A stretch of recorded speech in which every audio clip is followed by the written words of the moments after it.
Good afternoon to everyone, and welcome you all to the second session of this conference. This session will be chaired by Professor Saraswati Musudi ji, and there will be 4 speakers in this session. May I please call Professor Rajesh Ranjan ji, Senior Professor in Pali and Dean at Nalanda Mahavihar, Nalanda. Dr. Arvind Kumar Singh ji, Assistant Professor in Buddhist Studies and Buddhist Civilization at Gautam Buddha University, Noida. Venerable Gwen Thi Han from Nalanda, and again Dr. Manish Kumar ji, who is a Professor of Medicine at Guru Gobind Singh Indraprasth University. Besides this, I feel honored in introducing Professor Saraswati Musudi ji, who will be chairing this second academic session of this conference. Professor Saraswati Musudi ji is a senior professor who heads the Department of Pali at University of Calcutta. She is also the Vice President of Mahabodhi Society of India and a General Secretary of Indian Society for Buddhist Studies, Jammu. She has engaged in various academic activities and got several awards for her contribution to Pali language and Buddhist culture. We know this is a very brief introduction to very active professor of Pali and Buddhist studies in India. So let us listen and let us have a great time under her chairmanship of this session. Over to ma'am.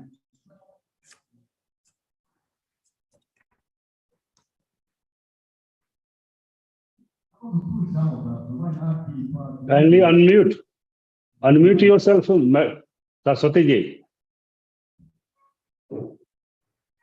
Yes, Namo Buddhaya, and I am really very much happy to be here, and particularly to be a part of the conference, international conference.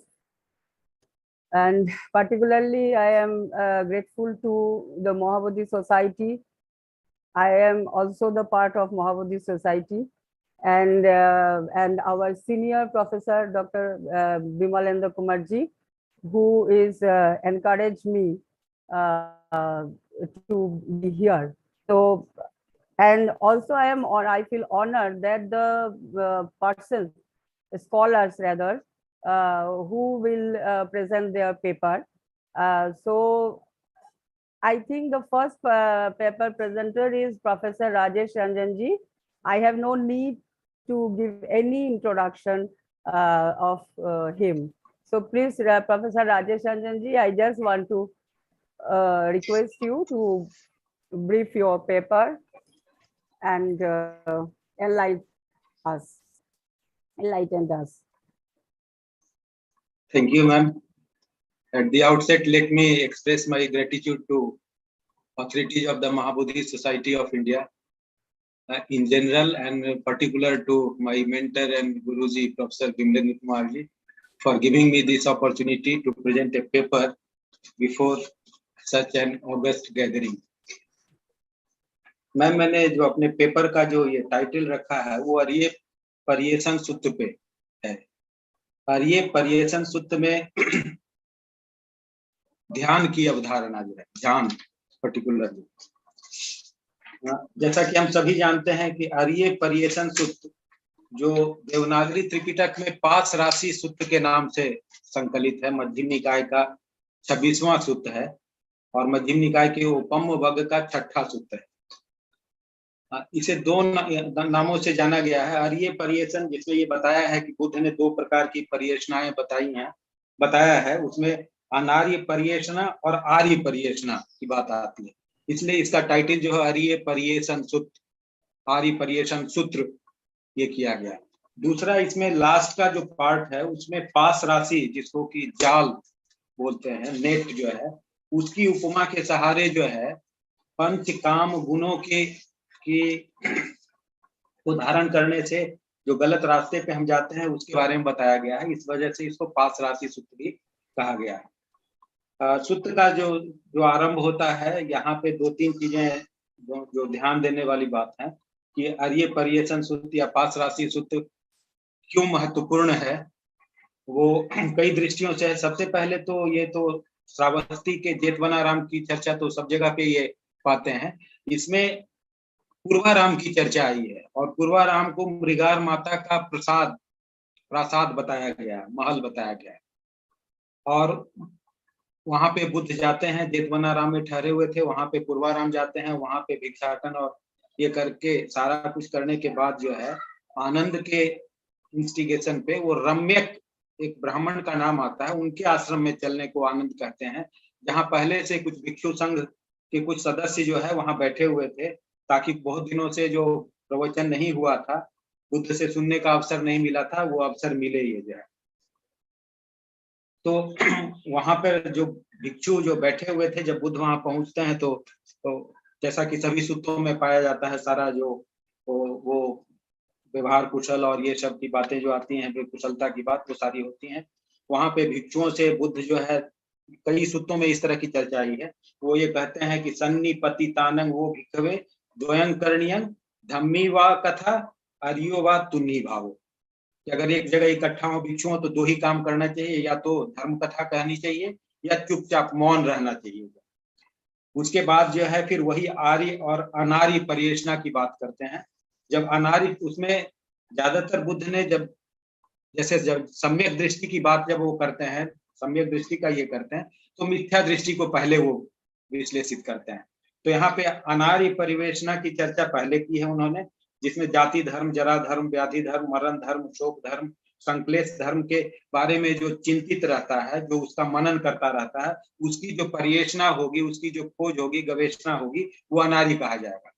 और इसी के विपरीत जब कोई व्यक्ति इसको नहीं, जाति धर्म, जरा धर्म, व्याधि धर्म, मरण धर्म, शोक धर्म और संक्लेश धर्म के बारे में न सोच करके सारे इसको अकुशल आदि नव मानते हुए, इसके विपरीत जो है आर्य परिवेशना में जो लगा रहता है, उसी को जो है निर्वाण की प्राप्ति होती है, और उस परिवेशना को आर्य परिवेशना कहा गया। इसके बाद जिसके लिए बुद्ध ये सूत्र जो है बहुत महत्व रखता है, वो है बुद्ध की जीवनी से रिलेटेड। यूं तो कई सूत्रों में, पाली त्रिपिटक के कई सूत्र जो है खंडों में बुद्ध की जीवनी का वर्णन करता है, लेकिन इसमें जो विशेष जो चर्चा आई है, उसमें जो है महाभिनिष्क्रमण से लेकर के धर्मचक्र प्रवर्तन तक ये सारा इसमें जो वर्णन आया है, उसमें जो सबसे महत्वपूर्ण बात जो यहाँ पे आई है, इसमें अलार कलाम और उद्दत रामपुत्र से मिल करके उनसे ज्ञान प्राप्ति की भी बात आई है। लेकिन और ये सारा वर्णन जो महावग का जो ये विनय का जो महावग का है, कि महाखंडक का जो वर्णन है, लगभग पूरा वर्बेटिम है, शब्दशः समान है उसमें लगभग। लेकिन यहाँ पे जो चर्चा आती है, जिसको हम हमेशा ये हम लोग पढ़ते आए हैं और अन्य जगह पे जो चर्चा आई है, कि बुद्ध ने जो है माता पिता से चुपचाप और पत्नी से चुपचाप जो गृह त्याग करने की बात आई है, यहाँ पे स्पष्ट लिखा हुआ है कि उनको रोता हुआ छोड़ करके, मतलब जब ये बुद्ध गृह त्याग कर रहे हैं तो वहां पे माता पिता विलाप कर रहे हैं। यहाँ पे जो पाली शब्द जो आया है, और उससे स्पष्ट होता है कि माता पिता के सामने वो रात में ना घर छोड़ करके दिन में घर उन्होंने छोड़ा था। अकाम जो पाली शब्द जो यहाँ पे आया है, शब्द पाली जो वाक्यांश है उसमें, अकाम कानंग माता पितुनंग अस्सु मुखानंग रुदंतानंग केशमसुंग उहारित्वा कासायानी वत्तानी अच्छादित्वा अगारस्मा अनगारियंग पब्बजी।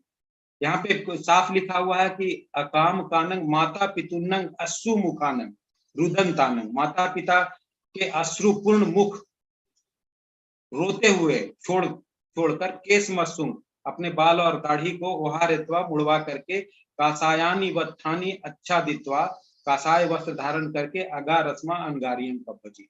ये बुद्ध की जीवनी की दृष्टि से इसका बड़ा महत्व है कि ये बड़ा कंट्राडिक्टरी इंफॉर्मेशन, और क्योंकि पाली ओरिजिनल पाली त्रिपिटक के टेक्स्ट में मध्यम निकाय में इस तरह की बात आती है, तो ये जो अन्य ग्रंथों में जो इसकी चर्चा है कि बुद्ध चुपचाप जो है घर गृह त्याग किया था, उस दृष्टि से ये बहुत महत्वपूर्ण है कि उनके माता पिता के सामने ये जो है फिर उसके बाद जो सारी घटनाएं जो महावग्ग में आती हैं धर्मचक्र प्रवर्तन तक वही है, केवल धर्मचक्र प्रवर्तन सूत्र का यहाँ पे वर्णन नहीं है, जिसमें सारा सत्य और आर्यष्टांगिक मार्ग और उसके अनात्मवाद और सारी जो धर्म देशनाएं हैं जो उसमें संकलित हैं वो इसमें नहीं है। सीधा उसके बाद वही पास राशि का दृष्टांत आता है, जिसमें 5 काम गुणों की चर्चा है, जिसमें 5 काम गुणों में जो चर्चा आई है उसमें कहा गया है कि इष्ट प्रिय काम संप्रयुक्त चक्षुर विज्ञेय रूप जो है, ये जो हमारी 5 इंद्रियां हैं, 5 इंद्रियों के अनुरूप जो है, जैसे अगर चक्षु है तो रूप है, श्रोत है तो शब्द है, घ्राण है गंध है, फिर जिह्वा है तो रस है, काय है तो स्पर्श है। इसमें जो रत है, इसमें जो आनंद उठा रहा है, जो यहाँ पे एक और बात और आती है कि यहाँ पे श्रमण ब्राह्मण की चर्चा आई। ये आम लोगों की चर्चा नहीं है कि इसमें जो भी श्रमण ब्राह्मण इन 5 काम गुणों में, मतलब 5 इंद्रियों के उनके जो ये हैं रिस्पेक्टिव जो ऑब्जेक्ट्स हैं, वस्तु हैं, उनमें जो तल्लीन रहता है, उनमें जो आनंद उठाता है, उसमें काम संप्रयुक्त रहता है, उसमें बिल्कुल उसको प्रिय मानता है, इष्ट मानता है, उससे बाहर नहीं आता है, उसकी तुलना जो है बुद्ध ने यहाँ पे वैसे हिरण से किया है जो कि व्याधि के जाल में फंस चुका है, और व्याधि के जाल में फंसने के बाद वो जैसे व्याधा चाहता है वैसे वो करने को विवश होता है। तो इसकी तुलना जो 5 काम गुणों की तुलना जो है वो व्याधे से की गई है, और मृग यहाँ पे श्रमण ब्राह्मण है। तो ये कह रहा है कि 5 काम गुणों से में रत व्यक्ति उसी तरह से बाधित होता है जैसे एक मृग जो है, एक हिरण जो है, जब व्याधे की जाल में पकड़ा जाता है तब वो होता है, वो फंसने के कारण न तो कहीं वो भाग सकता है और न उससे मुक्त हो सकता है, और जैसे चाहता है व्याधा वैसे नाचता है। उसी तरह से जो 5 गुण श्रमण ब्राह्मणों को जिस तरह से चाहते हैं उस तरह से ये वो अपनी तरफ ये खींचते हैं, अपनी तरफ उसमें लगे रहते हैं, निर्वाण की तो बात ही नहीं आती। इसके बाद जो है फिर यहीं पे वो समाधि भावना और ध्यान भावना की बात आई है, जो सबसे लास्ट पार्ट इसका है। जैसा कि हम सभी जानते हैं कि ये जो ध्यान भावना की बात आती है जब ये जो है, तो इसमें जो 2 तरह की बात आती है, एक समथ भावना और विपස්සना भावना। समथ भावना को ही समाधि भावना कहा गया और विपස්සना भावना को फिर पैया भावना के नाम से जाना गया। तो समाधि भावना जब यहाँ पे बात आती है तो यहाँ पे मैं थोड़ा सा ये चाहूंगा, ये द्वारिकादास शास्त्री का जो हिंदी अनुवाद है उसका ये पास राशि ये जो है दृष्टांत है, उससे थोड़ा सा मैं पढ़ना चाहूंगा कि भिक्षुओं ये 5 काम गुण होते हैं। कौन से 5? इष्ट प्रिय काम संप्रयुक्त चक्षु, तो चक्षुर विज्ञेय रूप, श्रोत विज्ञेय शब्द, घ्राण विज्ञेय गंध, जिह्वा विज्ञेय रस और काय विज्ञेय स्पर्शव्य धर्म। भिक्षुओं ये 5 काम गुण है। भिक्षुओं श्रमण ब्राह्मण इन 5 काम गुणों में फंसे हुए हैं, मूर्छित हैं, उलझे हुए हैं, इनमें कुछ अशुभ नहीं देखते, उनका बुद्धि विवेक इनसे दूर हटना ही नहीं चाहता, और वे इनका यथेष्ट उपभोग करते हैं। उनके लिए समझना चाहिए ये पथभ्रष्ट हो चुके हैं, उनके विपत्तियों ने घेर लिया है, वे स्वेच्छाचारी एवं पाप से आकंठ निमग्न हो चुके हैं। इसके बाद वही पास राशि की चर्चा है कि 2 हिरण, एक मुक्त है तो उसको क्या उसका लाभ मिलता है, और जो 5 काम गुणों में युक्त श्रमण ब्राह्मण है उसको क्या मिलता है हिरण के माध्यम से जो है।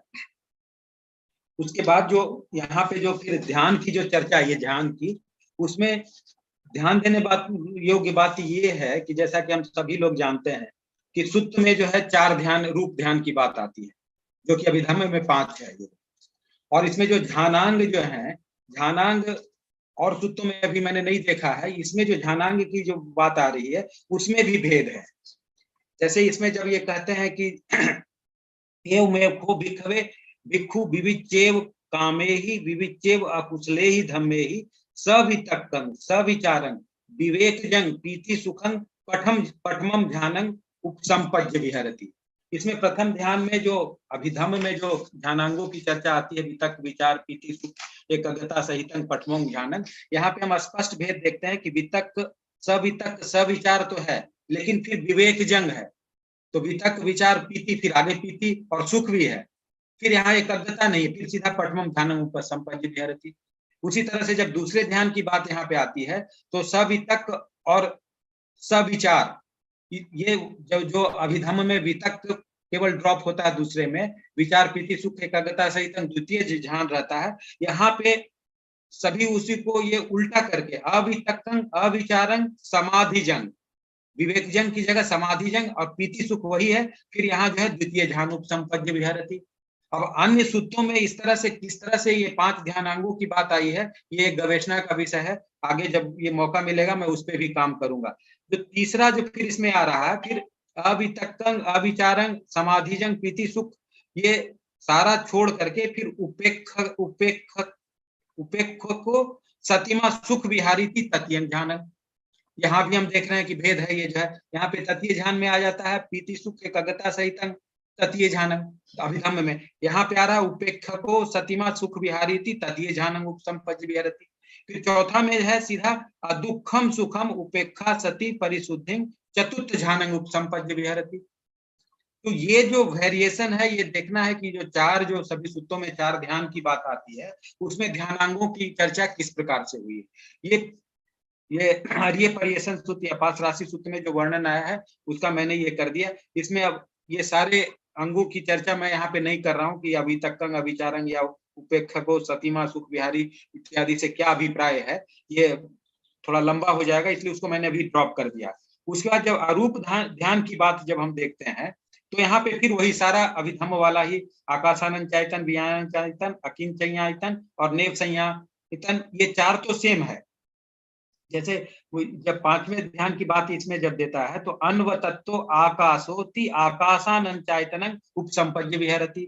उसी तरह से अनंतं विज्ञानंति विज्ञानंद चायतन उपसंपद्य विहरति। नत्थि किंचिति अकिंचयायतन उपसंपद्य विहरति। फिर है चौथा जो है इसमें अरूप ध्यान में सब्बसो अकिंचयायतनं समतिकम नेव संज्ञा ना संज्ञायतनं उपसंपद्य विहरति। लास्ट में जो फिर ये आ रहा है सब्बसो नेव संज्ञा ना संज्ञायतन समतिकम संज्ञा वेदित निरोध उपसंपद्य विहरति पञ्याय चस दिस्वा आसवा परीक्षीणा होन्ति।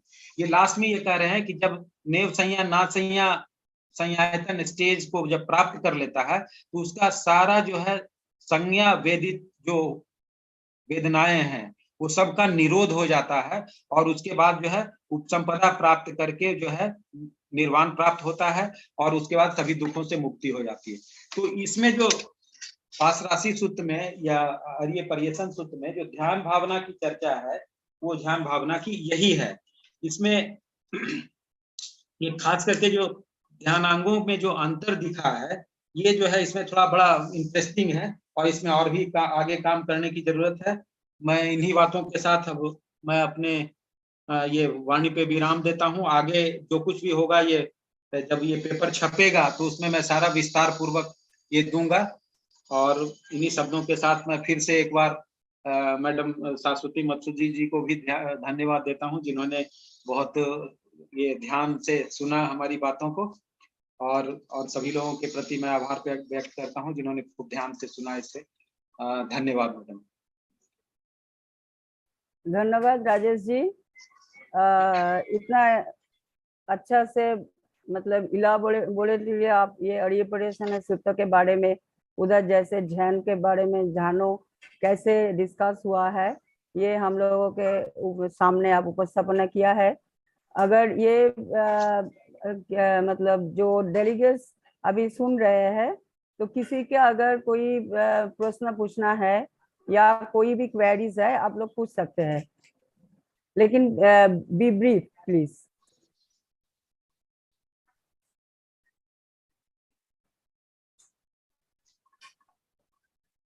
If anyone want to ask a question or queries,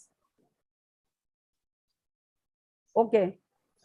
Anyway, thank you Rajesh ji.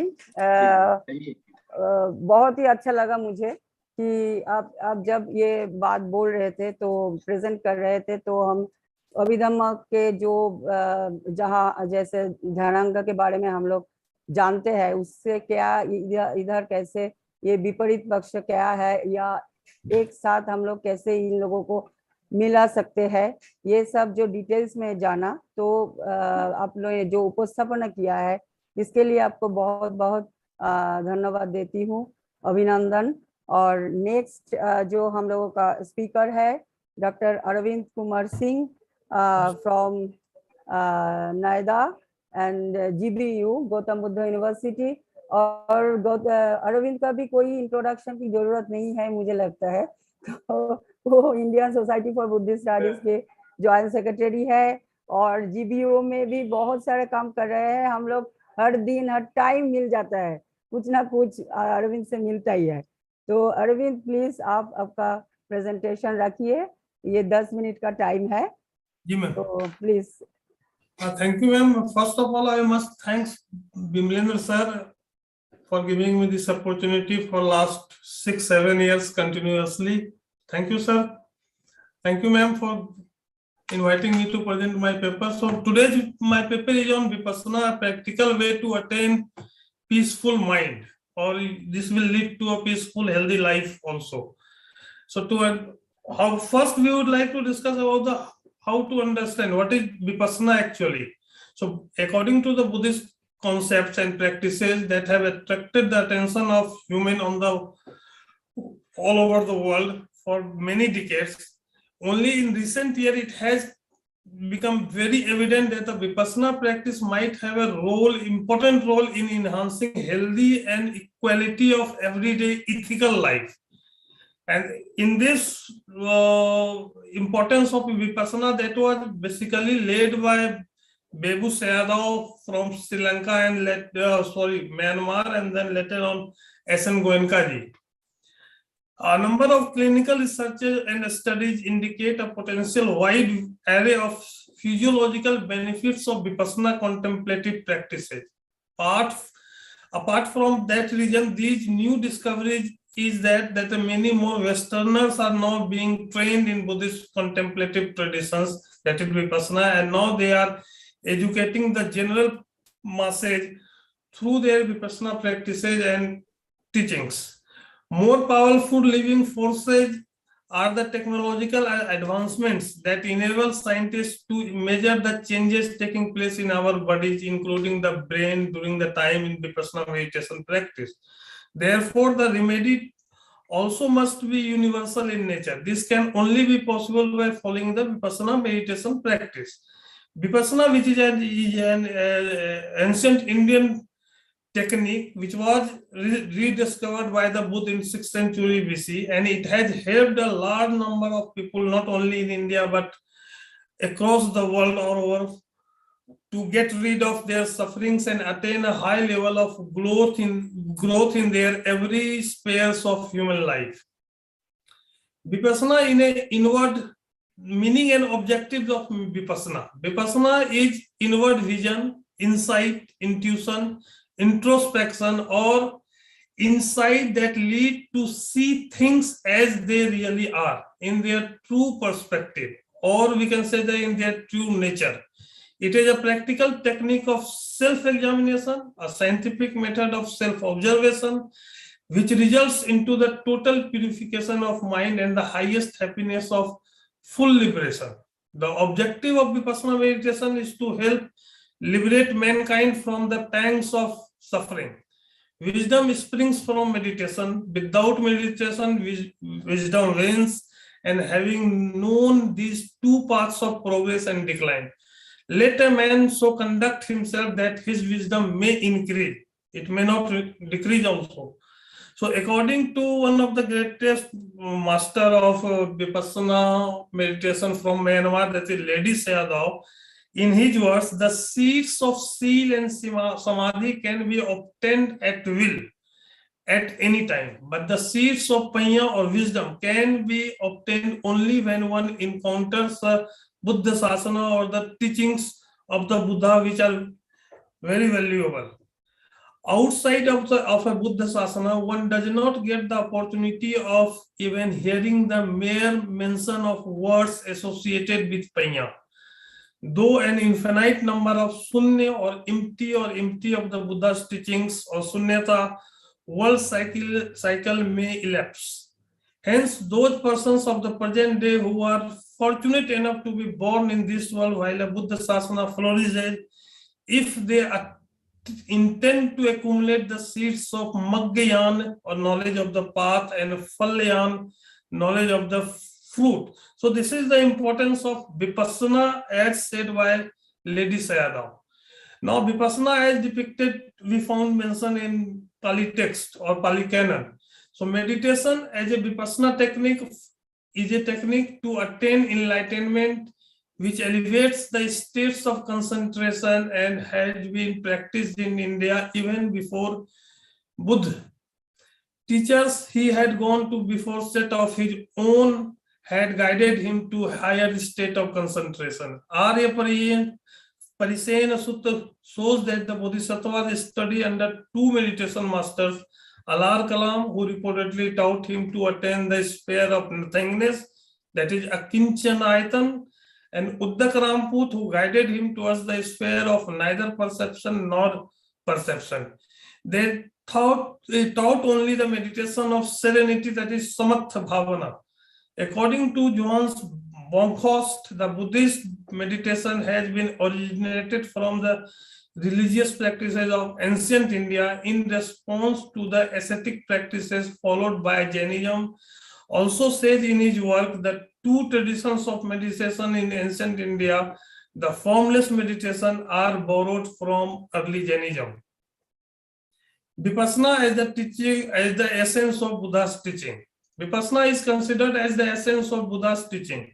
The goal of Buddha's teaching was not union with a transcendent absolute, but the insight into reality made possibly by deepening calm, joy, and awareness that develop as a practitioner passes through the four Rupa Jhana. Siddhartha, Buddha as a childhood, that he experienced the first jhana as he sat beneath a rose apple tree. Buddha says he understood the correct path to awakening. The Buddha also says that among things not heard before by me, monks, vision arose, knowledge arose, wisdom arose, higher knowledge arose, and the light arose. So these are the indications of impact of doing practice, Vipassana practice. Samandham, the duties of monk or the practices performed by the monks. According to this is related to one story, that is Matik Mata story. At that time, Vipassana was not yet so popular among the laymen and lay women in their places. But after this story, it had slowly, during the time of Buddha, became very popular practice that is followed by the most of the monks who converted or who accepted Buddhism as their way of life. There is another story which also discusses about the Vipassana, that is of Anath Pindak. When he fell ill, he invited Buddha to guide him. Then Buddha came with Sariput, and then the issue he had delivered a Dhamma talk to him, and it is the impact of Vipassana meditation among the lay disciples in the Buddha's time, that whenever they feel discomfortable with anything, something like disease or any other issue, they used to hear talk, and in that talk, on such occasions, Buddha used to give them, advise them to do Vipassana practice. The essence of Tripitaka is the 37 factors of Bodhipakya Dhamma, the requisites for enlightenment. The essence of Bodhipakya Dhamma is the Noble Eightfold Path. The essence of Noble Eightfold Path is Tisikha, and the essence of this Tisikha is Eko Dhamma, or one and the only Dhamm, that is the teaching of Buddha. And the Tisikha are Adhisil, Adhichit, and Adhipanya. So these are all, the Bodhipakya Dhamma is also part and parcel of Vipassana meditation practice. All the teachings of Buddha have only one object, that is liberation from suffering. The key instructions for Vipassana practice are found in the Mahasatipatthana Sutta of Digha Nikaya. According to S.N. Goenka, Vipassana is the art of living which guides us to overcome our sorrow or sorrow and sufferings. Vipassana is a way leading to freedom from all sufferings. It eradicates the craving, aversion, and ignorance which are responsible for all our misery. Who practices it, remove it, the root cause of suffering, and steadily emerges from the darkness of former tensions to lead happy, healthy, peaceful and contented life. In present life, we all experience agitation, frustration, and disharmony. We suffer, we do not keep our misery limited to ourselves. Instead, we keep disturbing it to the others. Certainly, this is not a proper way to live. We all want to live at peace within ourselves and with those around us. The Vipassana is a humble and useful way to revitalize real peace of mind and to lead a happy and peaceful life. Vipassana means to see things as they really are, and the methods is a logical process of mental purification through self-observation. To lead a peaceful and harmonious life, one has to go for Vipassana practice, for not only for peace, lead a healthy life, but also for peace of mind, for solace that shows us to notice the reality within ourselves, gain insight into the causes of agitation or dissatisfaction. In this way, Vipassana meditation helps us to dissolve the tensions and unravel the knots within and lead a more positive, balanced, and happy life, full of peace, harmony, and goodwill for others. To sum up, I can say that Vipassana is a non-sectarian meditation practice conceived by Buddha around 6th century BC. And this user-friendly, we can say it, that the user-friendly Vipassana practice is commonly referred to as insight meditation. Vipassana meditation cultivates awareness, understanding, wisdom, and knowledge of the self and world around us. This is all I have to say on this deliver. Thank you, ma'am.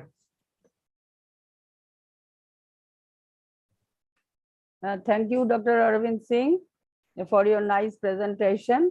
Is there any question or queries on his paper?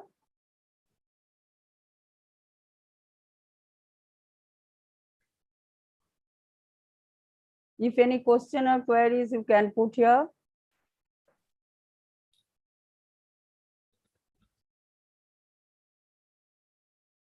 Anyway, I think it's no question and no queries because Arvind Singh actually delivered a very detailed about the practicing of Vipassana. And as you were discussed here that what Swadev and Goenkaji described and how the method of Vipassana, and as well as you have described also the Arya Pariyasana Sutta and the Satipatthana Sutta, where we can see and where we can rather feel that how Vipassana described there. So it is really very nice presentation, Arvind. And our next presenter is Venerable NTH means Han from Nalanda. I'm sorry that the pronunciation is not good, I think, and not proper. So please introduce yourself, sister. And yes, you can start your paper now. Okay. Namo Buddhaya. Can you hear me? Yeah, sure. Yeah. Good afternoon, everyone. My name is Nguyễn Thị Hạnh. I'm a researcher scholar in Buddhist study, philosophy, and comparative religion in Nalanda University. It's a pleasure for me to be here to present my topic with the title, Executing Emptiness in the Daily Life. As you know, the concept of sunyata or emptiness is recognized as the central philosophy of Mahayana Buddhism. However, this teaching also exists in early Buddhism, which connected the meaning of dependent origination, the middle path, and no self. These can be found in Nikaya in Pali literature and Agama in Sanskrit literature, where one can find that the Buddha usually indicate that He usually practice meditation and abide by emptiness, and he also confirmed emptiness is the abiding of a great man. From this statement, it seems to indicate that emptiness is not only a philosophical concept, but it is a practical aspect of practice or a state of mind in which the Buddha dwelt. According to this, emptiness should be understood in two aspects. One requires understanding of penetrating the concept of emptiness, and the other executing the concept of emptiness in the daily life. So my presentation today will be divided into the two main parts. The first one, I will present the understanding and execution of emptiness through the three kinds of wisdom. And for the second one, I will point out the two characteristics of emptiness. So let's start with the first one, the execution of emptiness through the three kinds of wisdom. Three kinds of wisdom is learn the concept of emptiness, or we can call Sota Maya Panya, which means the knowledge comes from learning. When one develops knowledge through learning, one should analyze it to make sure the concept makes sense to individual. And this is so-called Sinta Maya Panya. Passing the level of analysis, one should apply the concept in practice, the so-called Bhavana Maya Panya. We will analyze it in detail to 5 steps to execute with emptiness. The first one is we know the emptiness. The second one is we realize emptiness. The third is we see emptiness clearly, then we abide with emptiness. And the last one, we are empty with emptiness. First of all, to take the phrase, we know emptiness, most people will think that we have studied and discussed emptiness. If our knowledge is merely that much, then we don't know emptiness correctly. The word know in Dharma language doesn't refer to the knowledge that comes from studying or listening or anything like that. Such knowing, even if we are sure that we fully understand, is not complete. The word know and understand in ordinary everyday language are solely a matter reading and listening of thought and logical consideration. Those techniques cannot be employed to know emptiness. The knowing of emptiness refers to the awareness of emptiness in a mind that is truly empty. For there to be known emptiness, emptiness must be experienced at the moment of knowing. It must be a moment of direct realization. This then is called knowing emptiness. For example, to know Dharma means that Dharma is truly present and that we are aware of it. Similarly, to know emptiness means that emptiness is manifest in the awareness.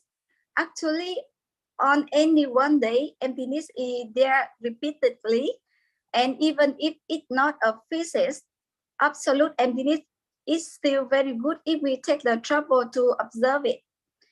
If we take an interesting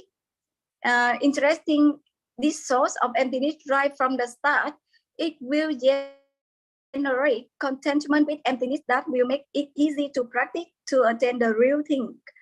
Therefore, the phrase "we know emptiness" refers to having emptiness manifest in the awareness. The second one, the phrase "seeing emptiness clearly" is the same. It is seeing with more and more clarity and precision. When we have become aware of my emptiness, we contemplate it and focus our awareness on it until there is a clear penetrative seeing of it. Or in other words, through the knowledge. The third one, the meaning of the phrase "we realize emptiness" is once again the same. It refers to the moment of realization. In conventional terms, it said that we realize emptiness, but in fact, it's mind that realizes. It is the awareness that is the one who is awareness and that realize emptiness. It is the awareness that is the one who is aware and that realize emptiness. The fourth one, for the phrase abiding with emptiness, it refers to Sunyata Vihara, or living and breathing with the constant awareness of emptiness, is called abiding with emptiness. And the fifth one is being empty. Being empty means that there is no feeling of self or belonging to self. There is no feeling of I, my, the creation of craving and grasping. Being void of this thing is being empty. What it is that is empty? Once again, it is the mind that is empty. Empty of the feeling of self and of belonging to self, both in their crude and subtle form. If the mind is empty to the degree of being free of even the refined self, it is said that the mind is self-empty. This agrees with the teaching of some other Buddhist tradition that is mind is emptiness, emptiness is mind, empty is the Buddha, Buddha is emptiness, emptiness is Dharma, Dharma is emptiness. There is only one thing, on the myriad things that we are acquainted with, the nothing but emptiness. And let's turn to the second part. The word empty or emptiness is pointing at the two things or two characteristics. Firstly, it refers to the characteristic of all things. Please fix your mind that the characteristic of all things is emptiness. The phrase all things must be understood correctly, encompassing every single thing, both Rupa Dhamma and Nama Rupa, everything from the speck dust up to the Nibbana. It must be well understood that in the speck of dust there is emptiness or absence of self, the absence of a permanent independent entity. Gold, silver, and diamond have a characteristic of the absence of a permanent independent entity. Going on to the mind and heart, thought and feeling, it thinks is characterized by emptiness, the absence of a permanent independent entity. The study and practice Dharma have a characteristic of the absence of a permanent independent entity. Finally, the path realization, their fruit, and Nibbana itself all have the same characteristic. It's just that we don't say this word empty in the first sense as relating to all things. The word empty in the second sense refers to the characteristic of the mind that is free from all grasping and clinging. Regarding to this point, so please understand that ordinarily, although the mind is empty of self, it doesn't realize that it is empty because it is constantly enveloped and disturbed by the conceptual thought that fit on the sense context. Consequently, the mind is neither aware of its own emptiness nor the emptiness in all things. But whenever the mind completely threw off that which is enveloping it, the grasping and clinging of delusion and ignorance, and detach it from it completely, then the mind, through it non-clinging, has the characteristic of emptiness. The two sources of emptiness are the emptiness of the non-clinging mind and the emptiness of all things are related, because all things do truly have the characteristic of being empty of self, a permanent independent entity to be grasped or clung to. We are able to see the truth of emptiness. If in fact they weren't empty of self, then it would be impossible to see their emptiness. But as it is the contrary, although all things are empty, we see every one of them as not empty. So we must know absolutely the correct meaning of the word empty. That firstly, it is a characteristic of all things, and secondly, it is a characteristic of the non-clinging mind. The first emptiness is object of knowledge or realization. The second emptiness is empty of mind. The characteristic of mind that is empty through realizing the truth of emptiness.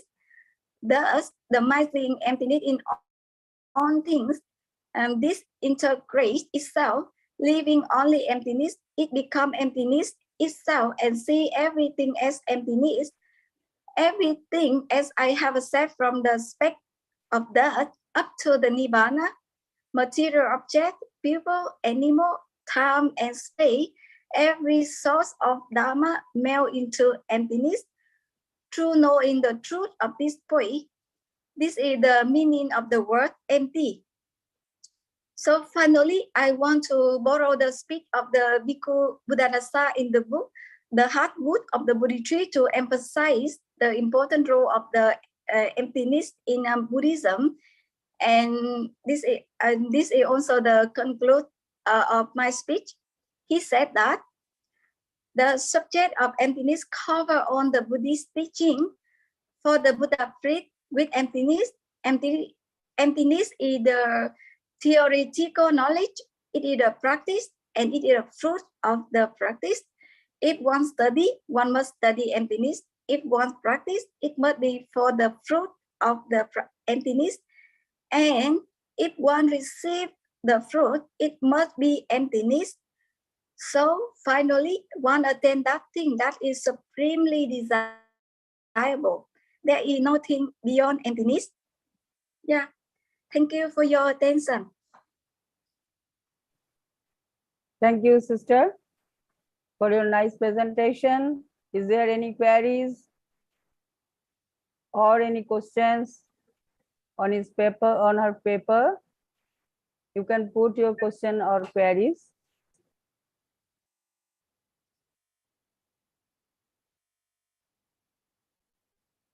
I think no question or no queries. Anyway, thank you so much for your nice presentation on Shunyata and meditation. So thank you, sister, once again. And our next and last presenter is Dr. Manish Kumarji.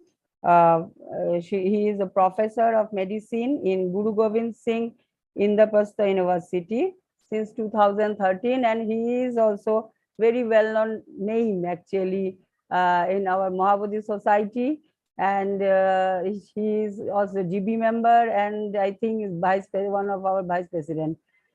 So please, Manish Kumarji. I think Manish Kumarji is here. Yes, He is already there. I am Okay, please. Okay. Please carry on your paper. So, first of all, Namo Buddhaya to everyone. Good afternoon and greeting from the New Delhi Center. I have requested the organizer to enable the screen sharing because I have made slides for the presentation. Sarabjit, Sir, you can share your screen. Your screen is enabled. Please try to share with your screen.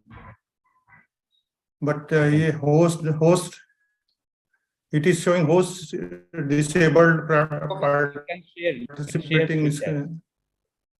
Okay, let me. I think you have shared now with Animesh.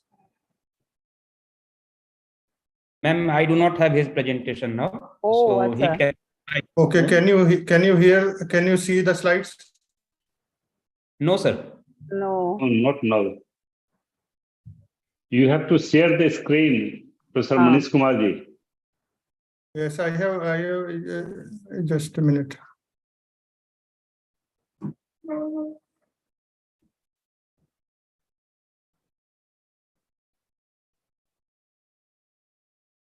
Now, can you see? No, sir, no. Now, yes, sir. It is coming. Yes, it is I coming. think, yeah. You have to click the screen. Yeah. Yes, sir. Now it is. Okay. We can see. You can make enlarge of your slides also Yeah. by Maximize. slideshow. You can go here, slideshow, and then just put it. And from the Now it is beginning. better. No, It is no. okay. Now you go ahead. Can everybody Yeah. see the slides? Yeah, yeah, very Yes, nice. yes. Okay. So the topic for today's presentation is psychotherapeutic effect of Samta and Vipassana.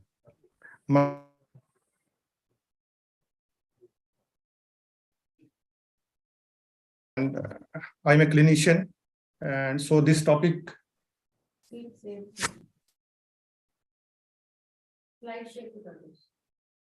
क्या बात है? It is okay. Can you see Yes, my slides? yes, yes, yes. Yes, yes, Very we nice. are. Absolutely Okay, okay. okay. Huh. So I will start my presentation.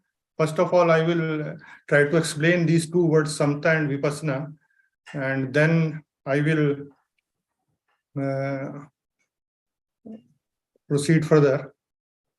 So this is the first slide. What is Samta meditation? By definition, Samta meditation practices are all about quietening the mind in order to achieve a state of great focus and calmness.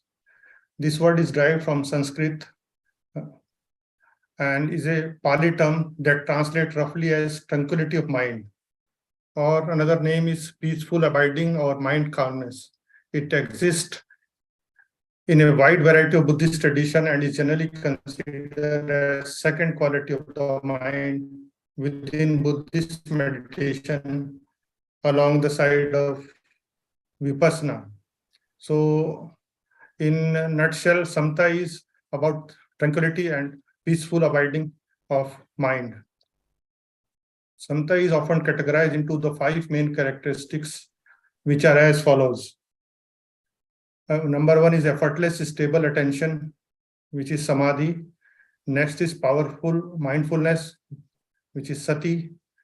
After that, there comes joy, then tranquility, and in the last, there is equanimity. The process of using stable concentration and mindfulness to eventually cultivate joy is what underpins the principle of Samta. This joy can then be translated into tranquility and equanimity.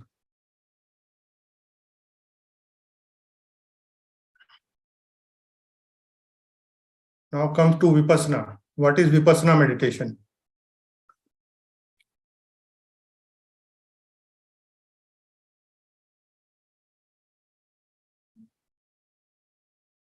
While Samta composes studies and concentrate the mind, Vipassana is all about achieving greater insight and vision. Vipassana, which can literally be translated as insight, refer to a clear awareness of exactly what is happening in present moment. The point of Vipassana meditation session is to understand the true nature of your own personality, your life, your experience, and those of people around you. By viewing the world with a greater clarity, Vipassana meditator can let go the things that are holding them back and come to the terms with the physical and mental phenomena and which is impacting their lives.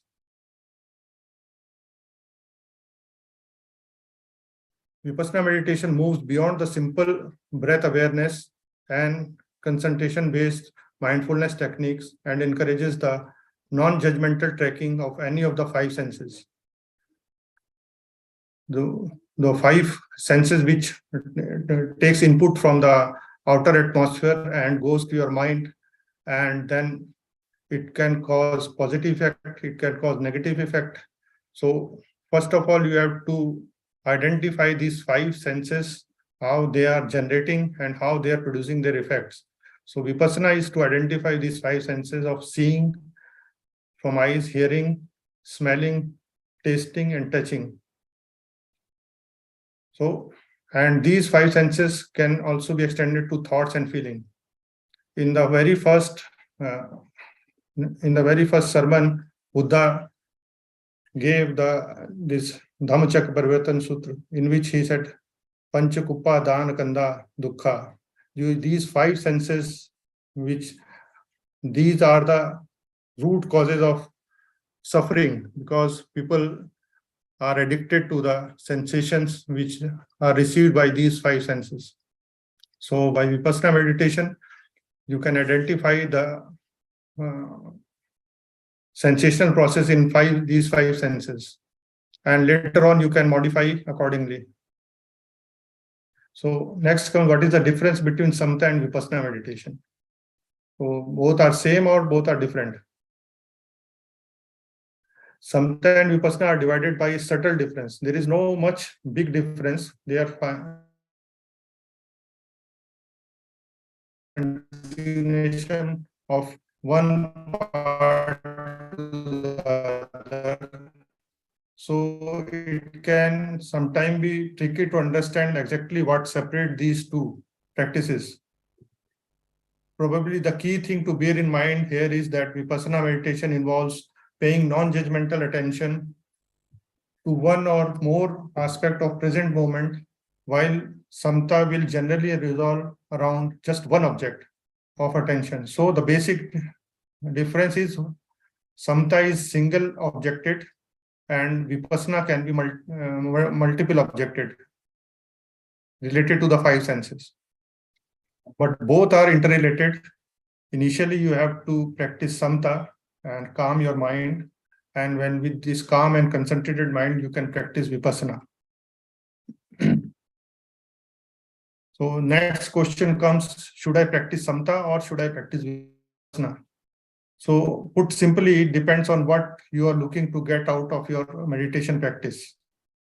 If your main aim is simply to bring in your life, Samatha meditation will help you to develop it. In fact, many people view meditation as primarily an exercise to bring peace and tranquility, similarly to the techniques which are used in yoga. There is nothing wrong in this. However, it is important to remember and understand that meditation is much more than just relaxation of mind. Relaxation is a sensation, a pleasant sensation, but as an advanced practitioner, you should understand that you should not get addicted to this also. Because if you are addicted to this, you will again start the process related to the development of dukkha. So if you want to go further and gain greater insight into your mind and body, a deeper kind of insight, meditation built around the values of Vipassana would be ideal for you. Vipassana is particularly interested in letting go the negative thoughts and feeling or cultivating acceptance. This is because meditation allows you to see things as a little clearer and identify what really matters in the life. Viewing your own thought, feeling, and emotions as they are impermanent and constantly subject to change can stop you from clinging to them, or you can stop your mind to become addicted to them and increase your sense of calmness and happiness in the present moment. Vipassana will help you develop these crucial qualities of mind. That being said, we believe the best way to achieve positive result is to combine these two practices, Samatha and Vipassana. First, we have to learn how to calm your mind and how to focus your mind, and then start the technique of Vipassana. So how to combine these both practice? In Vipassana, the meditator use the skill of concentration and single-minded focus developed by the Samatha to gain insight into the various aspects of indirect and direct experience. Vipassana can help extend one's consciousness and improve numerous mental qualities. But this rests on the foundation that relates first and foremost to the Samta practice. Therefore, while it is useful to understand the difference between Samta and Vipassana, you should not let these distinctions get in your way of your meditation journey. You are much more better off keeping an open mind and viewing everything as interconnected. I think I am clear in my presentation that both are different names and with different meaning and with different purpose, but later on they are interconnected and interrelated. So now come to the topic of Vipassana and psychotherapy. How Vipassana is helpful in psychological benefit of meditator. From the psychological point of view, Vipassana can be described as a technique of non-verbal, self-administered psychoanalysis, which is in a detached manner, as it sets in motion the process of disintegration and tension release. So, one is able to operate on one's own mind and observe it as a witness. To the extent one develop an attitude of equanimity, one prevent further tying of psychic knot, resulting in release of tension, mental peace, and purification of mind from rag, dosh, craving, and aversion. So basically, Vipassana is a operation into your own mind. Your mind is full of your memories and experiences. So you have to see what your brain is generating, and if it is generating negative thoughts, negative feelings, negative energy, then you should let these negativity pass on without affecting your mind. So this is the main aim of doing Vipassana. Vipassana can offer relief from stored up anxiety and conflict in a very systematically way, without the need to have this sensation verbalized. There is no need to receive interpretation from a therapist. The student has been trained to be detached observer of his or her own feelings and sensations, which are impermanent in nature.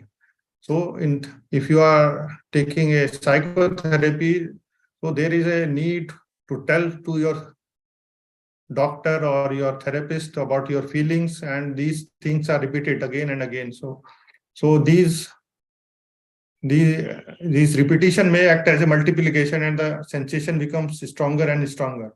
But in Vipassana, there is no need to saying to anybody and to repeat anything. Okay. Whereas psychotherapy may help the individual to gain intellectual insight into the source of stress, all too frequently the old fears persist on a visceral level and the patient remains discouraged. But Vipassana gives an opportunity to get rid of old fears even at the visceral level. So by saying this, I mean to say is that your emotions, your negative feelings and negative aspect of the life causes not even psychological but physical pain also. So in psychotherapy, these, although your psychological part is cured, but this physical or visceral part are left untreated. But in Vipassana, it takes care of both your psychological as well as physical or the visceral part of the suffering. Vipassana perhaps makes an excellent adjunct to individual therapy, group therapy, or group of therapy and family therapy. Like other form of psychotherapy, it helps in the release of stress and in the maximization of psychological growth and integration. As a well-known psychotherapist, first Pal explained, if you are centered in yourself, then you don't adjust anymore. Then you assimilate, you understand, you are related to whatever happens. But if you are without a center, there is no place from which to work. Achieving a center, being grounded in oneself, is about the highest state of human can achieve. So if we want to experience this center, the first thing we have to do is to close your eyes, turn inwards, and then take advantage of this Vipassana meditation technique for recentering and coming home to ourselves. While psychotherapy is the principal treatment of anxiety, neurosis,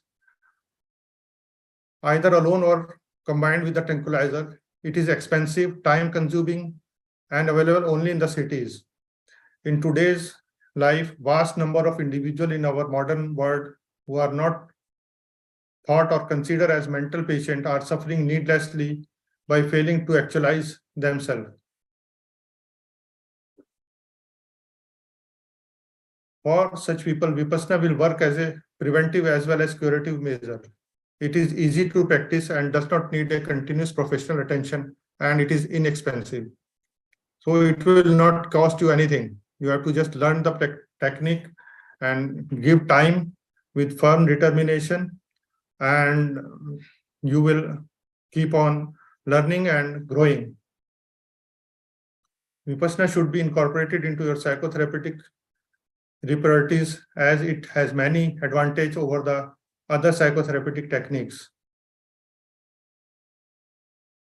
So what are the benefits of, in the last concluding slide, I will tell you the benefits of psychotherapeutic effect of Samatha and Vipassana. This technique teaches one to learn how to become a detached observer, keeping in mind the impermanence of the feeling and sensation, happiness or unhappiness. It helps in reducing the tension and anxiety. It helps in reducing violence and anger. It increases tolerance and understanding of difficult situations, helps one to take appropriate decision and action. It increases the constructive activity. It increases the work efficiency and improves interpersonal relationship. Samatha and Vipassana increases the receptive and perspective and cognitive abilities. It develops the habit of appropriate introspection. It helps one regain compose through facing and solving one's problem, and it restores equilibrium by reducing stress and maximize the enjoyment of the life. It may well offer a safe and plausible alternative to all form of drug abuse.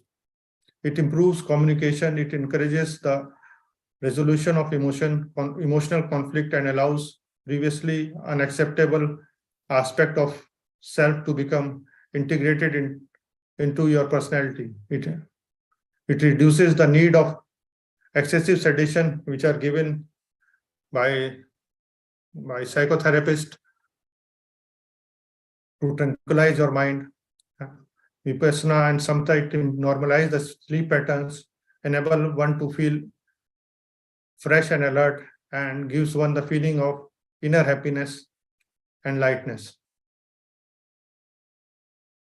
So this is all about my topic for today's presentation.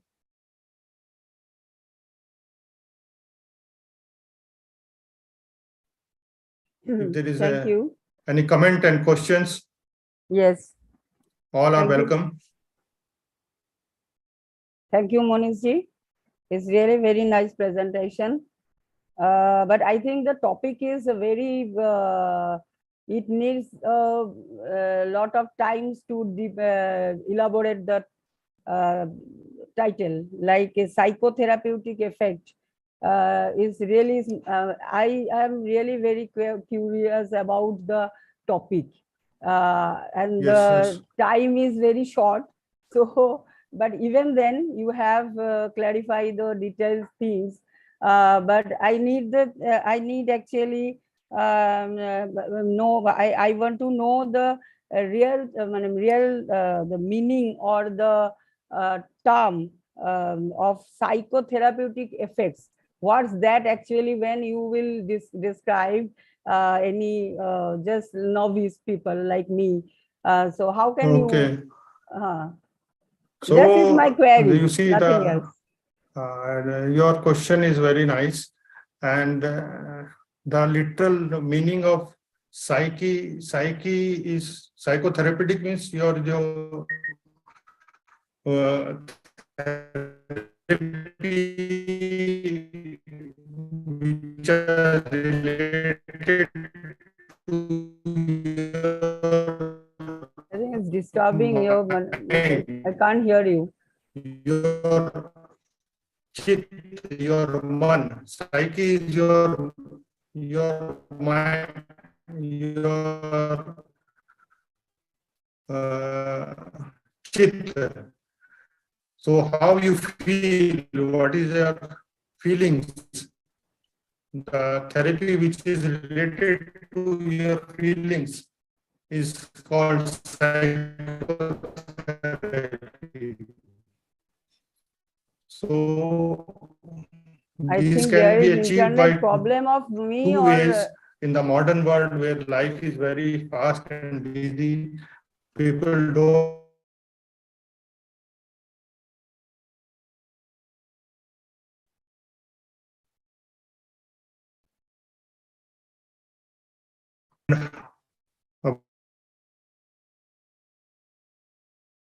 I think there is a internet problem. Can you Anyway, hear me? no, actually, no, I can't hear you because the internet problem is there, I think. So anyway, I think now you can hear me. yeah, now it's okay. So this is all about, in brief, that the psychotherapy, and there are two ways to conduct these therapies, is by the medicines and or by the samta and vipassana. So one is Yes. shorter but slightly risky way by medicine, and but another is slightly longer and hard way by doing vipassana and meditation. Yes. I think I have explained you. Yes, yes, absolutely. And just a minute. Hey.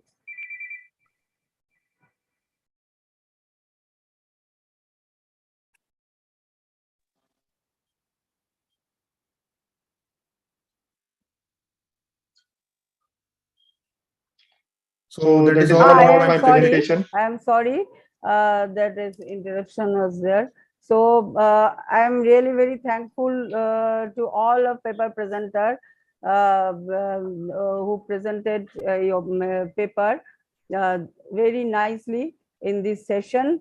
And when we are talking about the samatha and vipassana, I'm just remembering the verse that when Fandanang chapalang chittang durakhang dunnivarayang ujung karoti medhavi usu karava tejanang, means when our just as a Fletcher stainless and arrow means our mind is very just wandering everywhere, and whenever we can't control, and then I think the vipassana will not possible.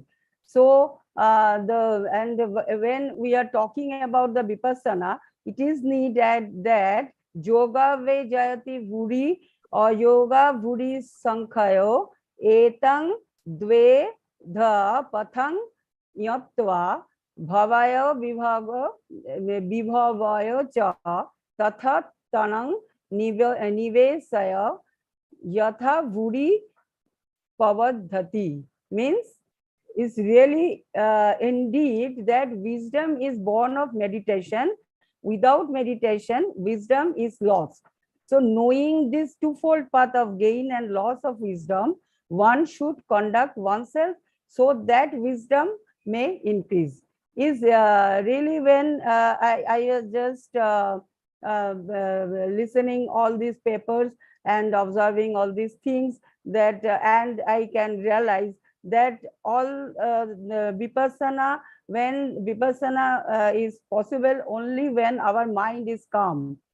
When our mind is calm, only the thing can happen.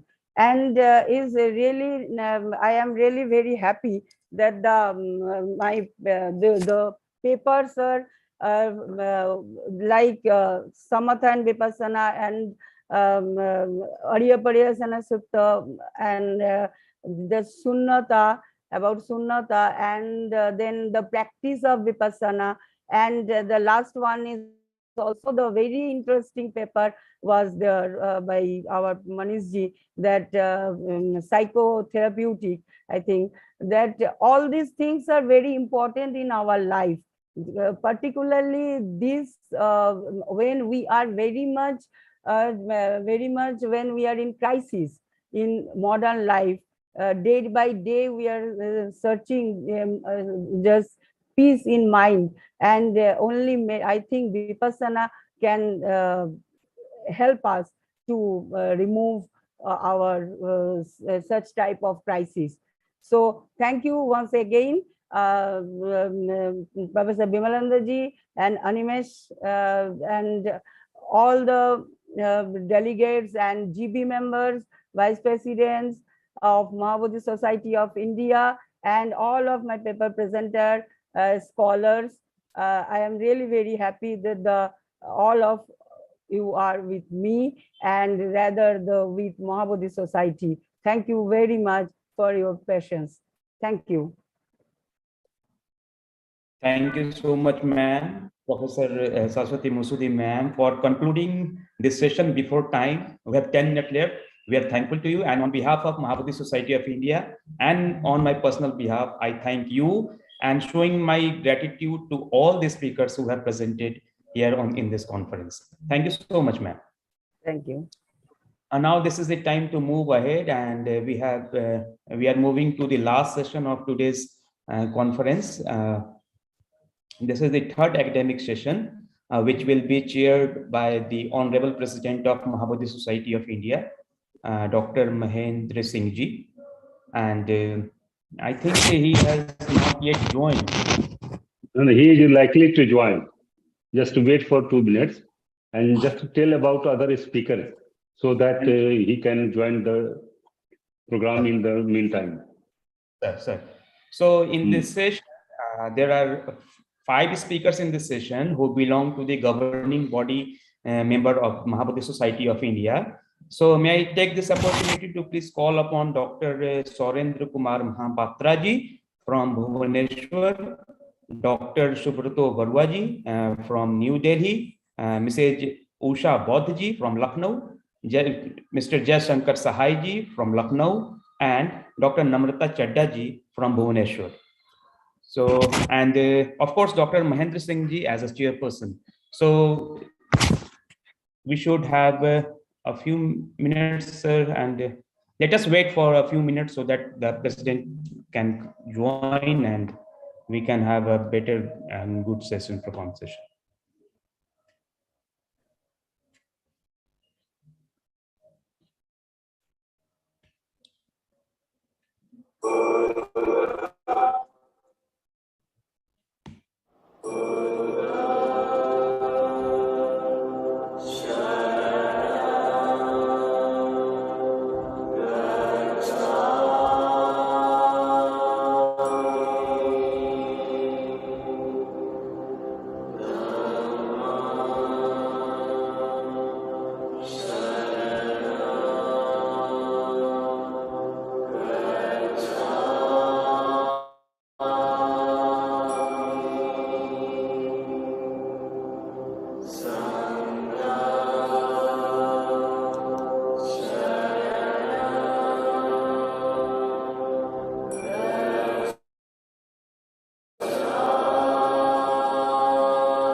Mahendra Singh ji has joined.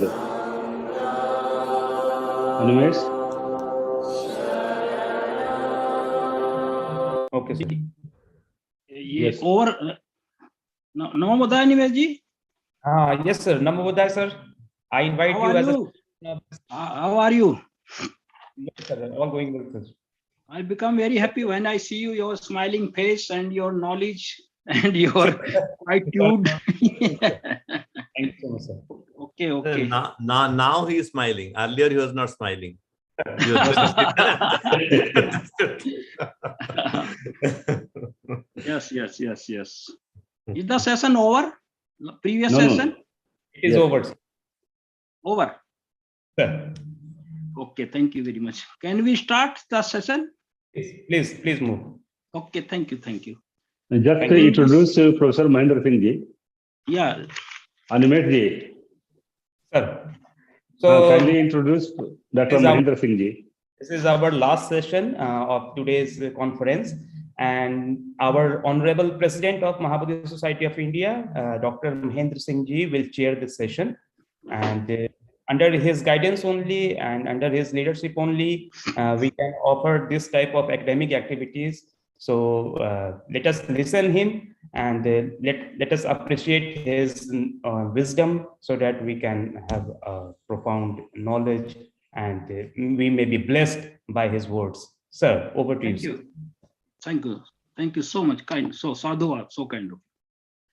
Now the third academic session is starting, and the time is 4 p.m. to 17:30 p.m. And the speakers are in this panel: Dr. Surendra Kumar Mahapatra, Bhubaneswar.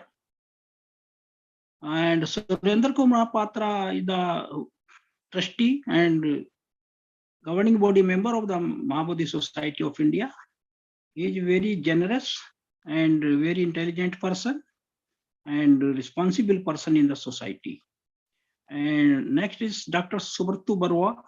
He is also the governing body member of the Mahabodhi Society since long. And he is very disciplined person and generous. Always he searches the opportunity to donate, which is the rare quality of a person. And third is the Mrs. Usha Bodh. She is an electrical engineer in the UP Electricity Board, and she is very disciplined and soft-spoken and knowledgeable Upasika, and also governing body of the member of the Mahabodhi Society of India. She is from Lucknow. And Mr. Jayasankar Saha is also from Lucknow, and he is the Joint Commissioner in the Commercial Tax Department of the Uttar Pradesh. And presently he is also the governing body member of the Mahabodhi Society of India. He is a very intelligent person and cooperating, and in other sense, I can say he is the good future of the society, because a young man full of the zeal and do something for the society always, whenever we assign any duty to him. Dr. Namrata Chadha, Bhubaneswar, this is such a name which has no need of to introduce or for introduction. She is well known to all over India and abroad, and she is a good writer, translator, human activist, child human atrocities activist, and she is the in totality is a complete in all respect, and always she pursues such issues which are pro-human, and she always adheres those values which are required from a gentleman and gentle lady. So our speaker, I'm very happy that she is also in my panel, and we'll now start the panel to speakers with the permission of the Animesh ji and the host of the program. First Yes, off, sir. because Dr. Namrata Chadha has to go to Doordarshan Odisha Bhubaneswar Center to deliver the live telecast of any topic. As usual, she always goes there. Today also she has engagement there. So she had called me that she must be adjusted according to her assignment and business. So first of all, I request and invite Dr. Namrata Chadha to put her paper, and I also request to the speakers that they themselves should maintain the time frame. I will not stop anybody, not disturb anybody, because the time is from 4 p.m. to 17:30.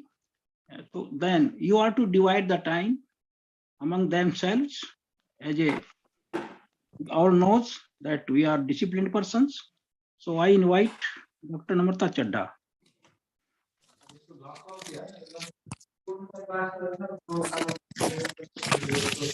नमो तस्सो भगवतो अरहतो सम्मा सम्बुद्धस्स नमो तस्सो भगवतो अरहतो सम्मा सम्बुद्धस्स नमो तस्सो भगवतो अरहतो सम्मा सम्बुद्धस्स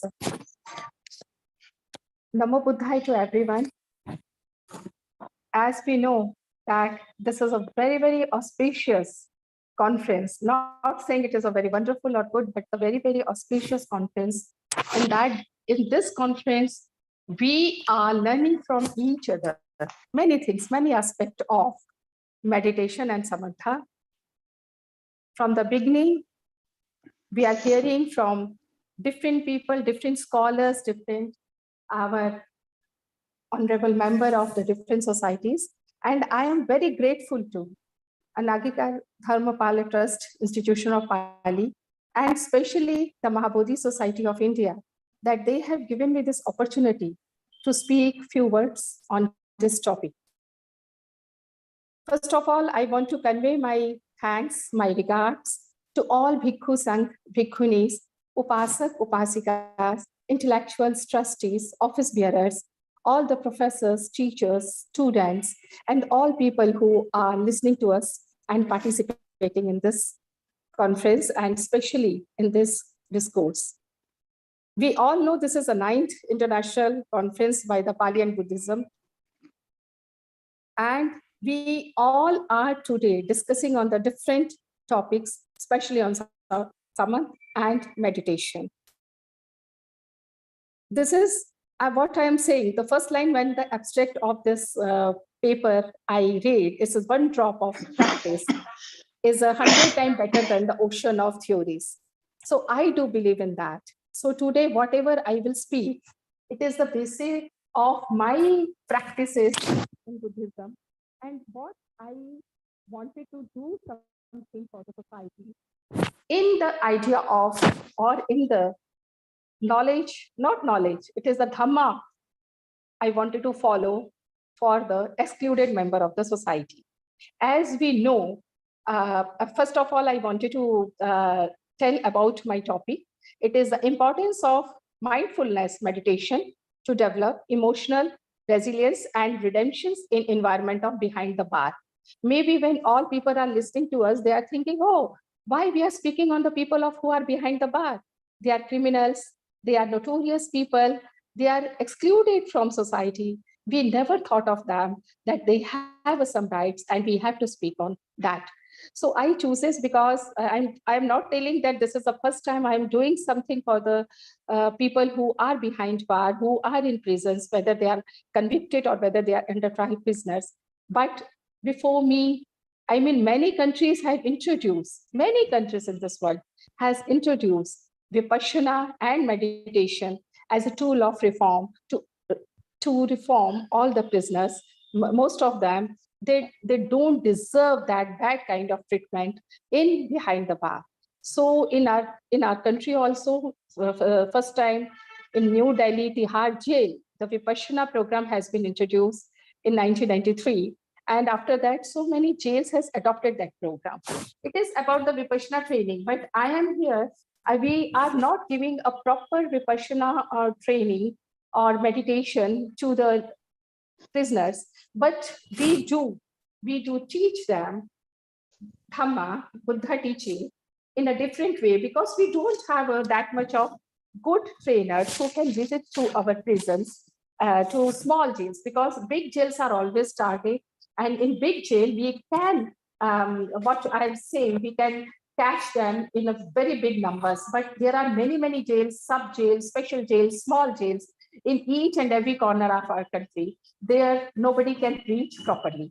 So that's why I choose that area, that I have to do something for the people of my society, whom we hate, we don't love, but they deserve that. To control the crime, every country has their own criminal justice system, as we know. Provide justice for all, to protecting what is the meaning? To protecting the innocent and the convicting the criminals, and providing fair justice process to everyone. But the main objective of this, we don't want to go for a invitation of the further crime rate, higher crime rate, but we want to prevent the further occurrence and regulate the behavior and conduct of people, especially who indulge in crime. That is the main motto, because when we are talking about reform, when we are talking about spirituality, when we are talking about meditation, it is not the people who can enjoy that, who can afford that, who can have access to that system, but we have to reach to those people who don't have.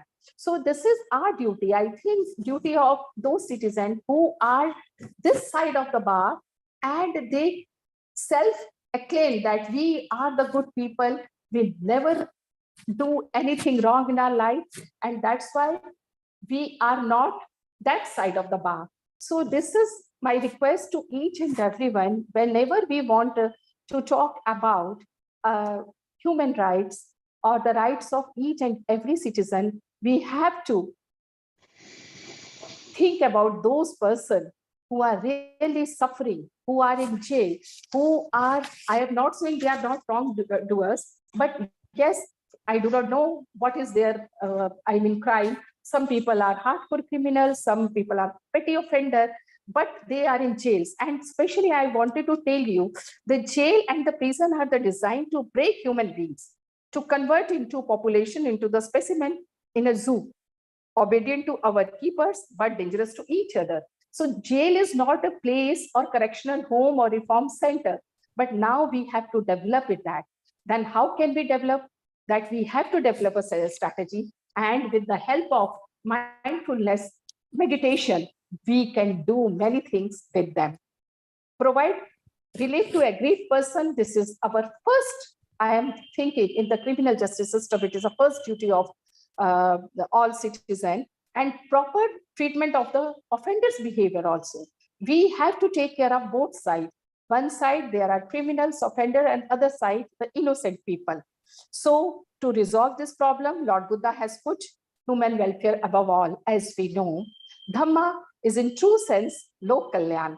And when we are talking about Lok Kalyan or Dhamma, so then we have to take care of each and every person, irrespective of their caste, religion, sex, gender, race, or country. So Metta, Karuna, Mudita of Dhamma taught us. All prisoners shall be treated with the respect to inherent value as a human being without any discrimination.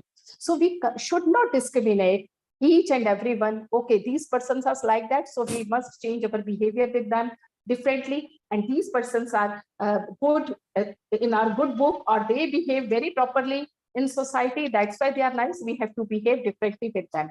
So meditation has been adopted in different, I told you before that meditation is not adopting in schools also, not in institution for homemakers or upasak upasikas, or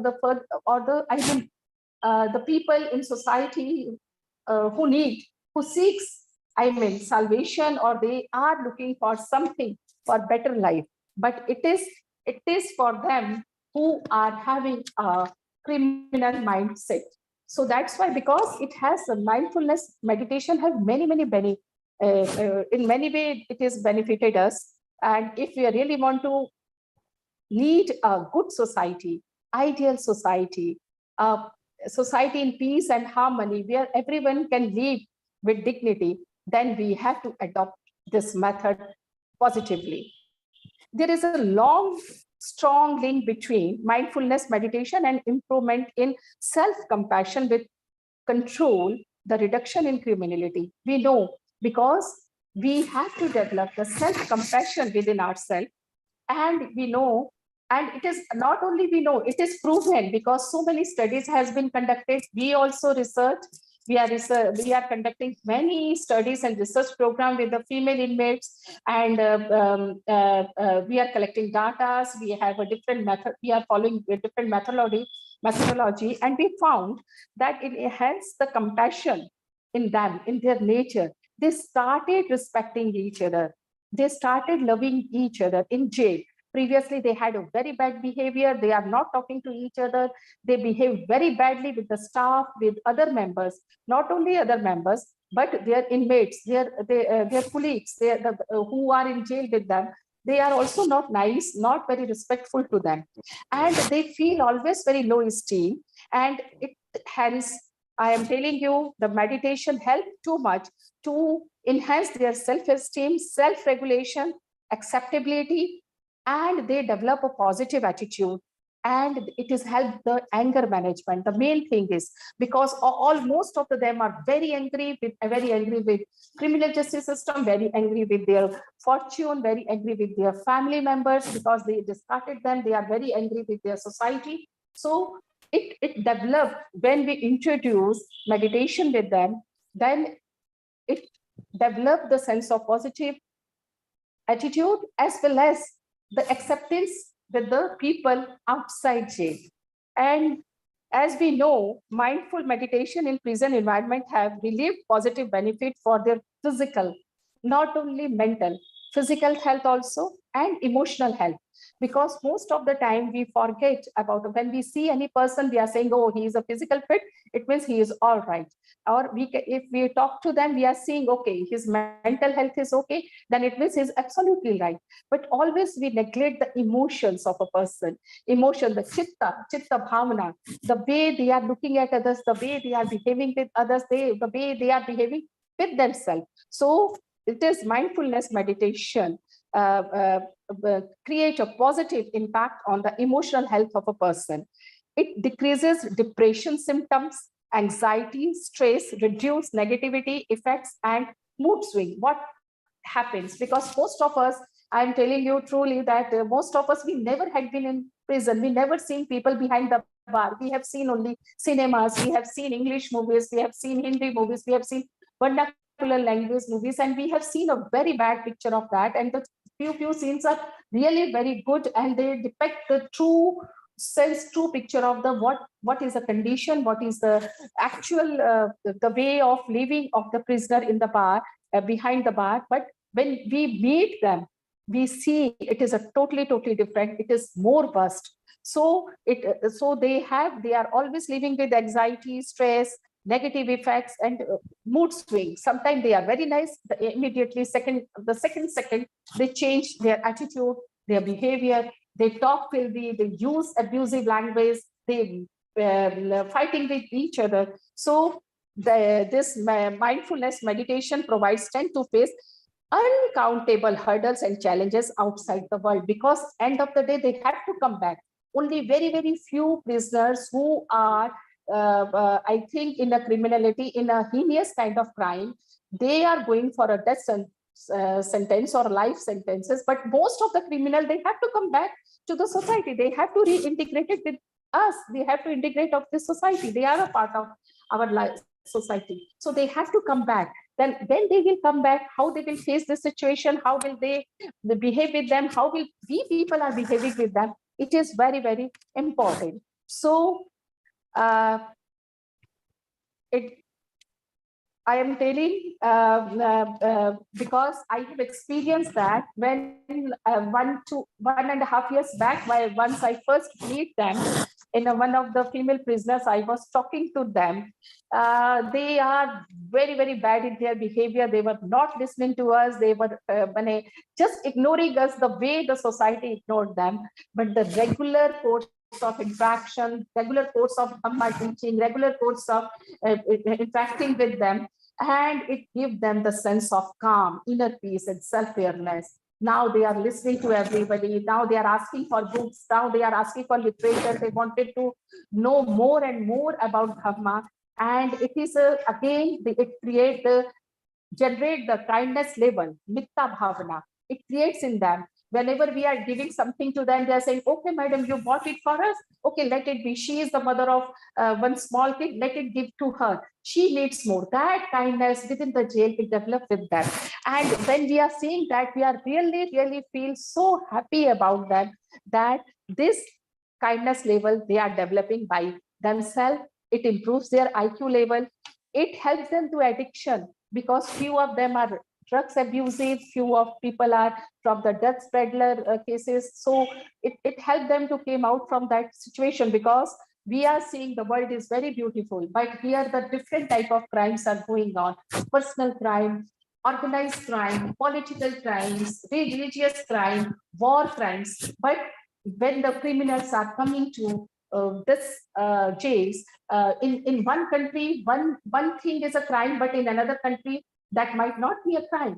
So definition of crime is also varied from society to society, country to country. But when these people are coming to jail and they are arrested by police, they are forwarded by court, and they do not know what will happen to them. Nobody is coming to them. If they are rich, every advocate, every legal help will assisting them, coming them. But if they are poor, they are helpless, nobody is coming to them. So that's why they have to develop their own skill, how to develop a problem solving skill, how to develop decision-making skills. So this mindfulness meditation help them to in that process. So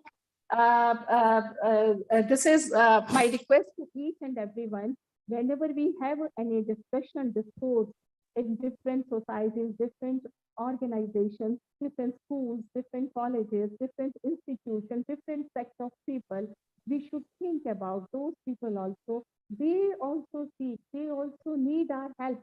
They need our presence in their life. They need our guidance. That somebody should go to them. Somebody has to give them a helping hand, holding help to them. So these practices we have developed, my few friends have developed, and I request all of us has to develop few these kind of practices when we are talking about the inclusive growth of mankind, because Lord Buddha has told us that it is not only the one person's or one society, it's inclusive growth of society, lok kalyan dhamma. So when we are not taking care of the people who are in difficult circumstances, they are not respected by us, they are not identifying by us, not loved by us, then they feel rejected. And when they feel rejected, they indulge more in crime. And we need a very, very peaceful society. So for our society, for our children, for our next generation, to develop a methodology and something we have to do out of the way, out of the what I'm saying, what we are doing, everything in a very nice way. But we have to think differently for them. Yesterday wasn't good. Today may not be very bright, but you can decide how tomorrow will be. Make it sunshine. This is my request to you all, that we all together make every life who are excluded from our group or from our society to make their life and make it sunshine in their life. Thank you very much giving me this opportunity, noble opportunity to interact with you and share my few thoughts with you. Though it is, I wanted to tell all those things, all my cases, all my practices very elaborately, but time is very short, but it is very, very precious. And I am very grateful to the Mahabodhi Society of India and Nagarik Dhammapal Trust Institution of Pali and Buddhist Study, that they have given me this opportunity. I can share my few of my practices, few of my views, what I'm doing. And I'm again very thankful to our General Secretary, Venerable Bhante ji, and Professor Vimalendu sir, who are conducting these kind of programs every year. And in the time of Corona, we are having a Dhamma talk also. My mentor, my guide, Mahendra Singh ji, who are conducting this session, who he as a chairman. I think he is saying we all are sailing in a one boat, Mahayan. What we are saying, we all are in the same boat, whether we are from Hinayan or Mahayan or Theravada or whatever sect we believe we practices, but we are in the same ship, and it is our goal to reach all together. And I am very thankful to Mahendra Singh Ji that he has given me this opportunity. I was the last speaker in this session, but I have another engagement. It was a pre-assigned engagement, and I have requested that, and they have accepted it. And it is, I am now following that, Sabbadanam, Dhammadanam, Jinati. So whenever we have to talk about dan or a donation, I think Dhammadanam is the Shrestha one. It is the highest form of the dana. And when we are teaching, we are reading, we are listening, we are attending these kind of seminars, conferences, it is a one kind of Dhammadana. And it is a very greatness to everyone that they are generously practicing this Sabbadanam, Dhammadanam, Jinati. Namo Buddhaya. If anybody has any query or any question they wanted to know about how we are working, they can ask me. We have, I think Mahabodhi Society have everybody's telephone number, contact number. We can discuss, we can talk, we can reach out to each other with helping each other, with taking the help and support from others, and we can success in our mission. Namo Buddhaya. Wish you all the best. Thank you. Sadhu, sadhu, Sadhu, sadhu, sadhu, sadhu, sadhu. I think I haven't crossed my time because I was not watching the time clock. I think it is within the time. No, never mind. But we are at loss that we could not give you much time. We are at loss. No, but I haven't crossed. Thank you very much. Namo Thank you, Buddhaya, thank you. Your PPT has been also shared. For this Dhammadan contribution to the society on this occasion, and your views are absolutely very useful because you are working in such an area where nobody goes, and you are taking care of the inmates of the, and particularly the lady inmates. They have no future, and you are making their future. It's a great thing. It is more than metta, and it's altruistic joy. Mudita. Mudita means gladness for others. You are following that, gladness for others, which is the rare virtue in this world. So kind of you, I pray Lord Buddha to give you long life, happy life to serve the society. Thank you very much. Thank you. Namo Buddhaya. Namo Buddha. Now, I request Dr. Surendra Kumar Mahapatra ji. As I told earlier, he is our trustee, governing body member, and a great donor, and good well-wisher, beneficiary of the society, to put his views regarding the topic he has chosen. Namo Buddhaya to everybody. At the outset, my profound prostration before Buddha, with my highest reverence to the most venerable P.C. Thero, our General Secretary. As you all know, whose able spiritual guidance has culminated in enhancing the religious consciousness of Mahabodhi Society of India. And all these meetings have been conducted during Corona period and still continuing. The most venerable Bhikkhu Sangha present here, our President Dr. Mahendra Singh Ji. As you everybody know, Dr. Mahendra Singh Ji is the guide, light. I will say he has enlightened Mahabodhi Society members to meet in a Dharma Sabha continuously for almost 2 years. So his spiritual journey of Buddhist realization has given a new direction to Mahabodhi Society in arranging Dharma Sabha. Our esteemed speakers of this webinar, right from the morning time, our moderator, Mr. Kiran Lamaji, convener of this webinar, Professor Bimalendra Kumarji, and all other esteemed participants. You all know I am supposed to speak on the significance of mindful meditation in school education. all our previous speakers have already deliberated extensively on mindful meditation and vipassana. And speaking any further will be wastage of time. And as you know, time is short for everybody. So I will speak about the school education, how it helps in the school education. I'm fortunate enough to be entrusted with the management of a fairly large school under Mahabodhi Society of India. I feel it's a great opportunity for me to speak on this subject, which is simultaneously a great personal honor for me in my intellectual pursuit. In our school, we have been trying our best to inculcate applied Buddhism into the minds of young students to be good human beings. And naturally, what best method can be other than mindful meditation? I will start with monkey mind. How does a monkey behave? Completely untrained and wild. It behaves without bridle.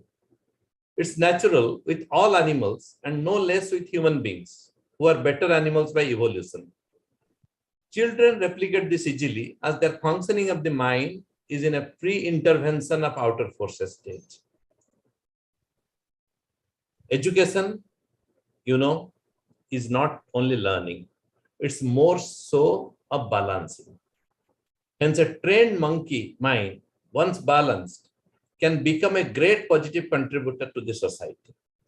Here comes the relevance of inculcating mindfulness in them through the intervention of meditation. An unmindful being, whoever he or she may be, is away from reasonable understanding and feelings. Such a being lacks the foundation of mental setup to learn the lessons of education and realize the ultimate benefit of education, culminating in wisdom. Therefore, in order that education may be imparted at the very ground level for the neophyte, as well as the advanced learner, mindfulness is the first necessary platform. Now, it's needless to say that Buddha's greatest contribution to mankind is meditation for mindfulness, and how we can utilize it to make ourselves good human beings. And education is the prime mover. It's about teaching, and learning is about receiving education. It was Gautama Buddha who taught the knowledge of liberation to mindful receivers. Who are those mindful receivers? His truthful disciples in particular. His disciples who are really truthful to him until death.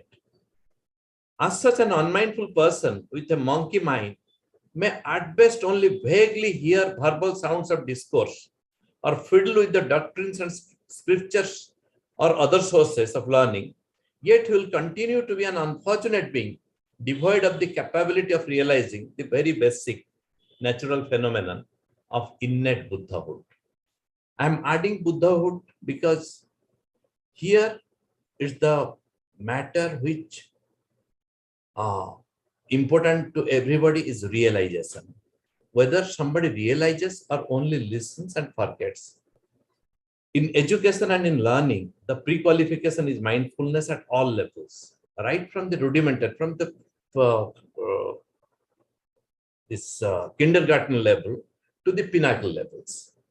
The discipline of study may comprise varying and interesting subjects like physics and metaphysics, chemistry and alchemy of mathematics.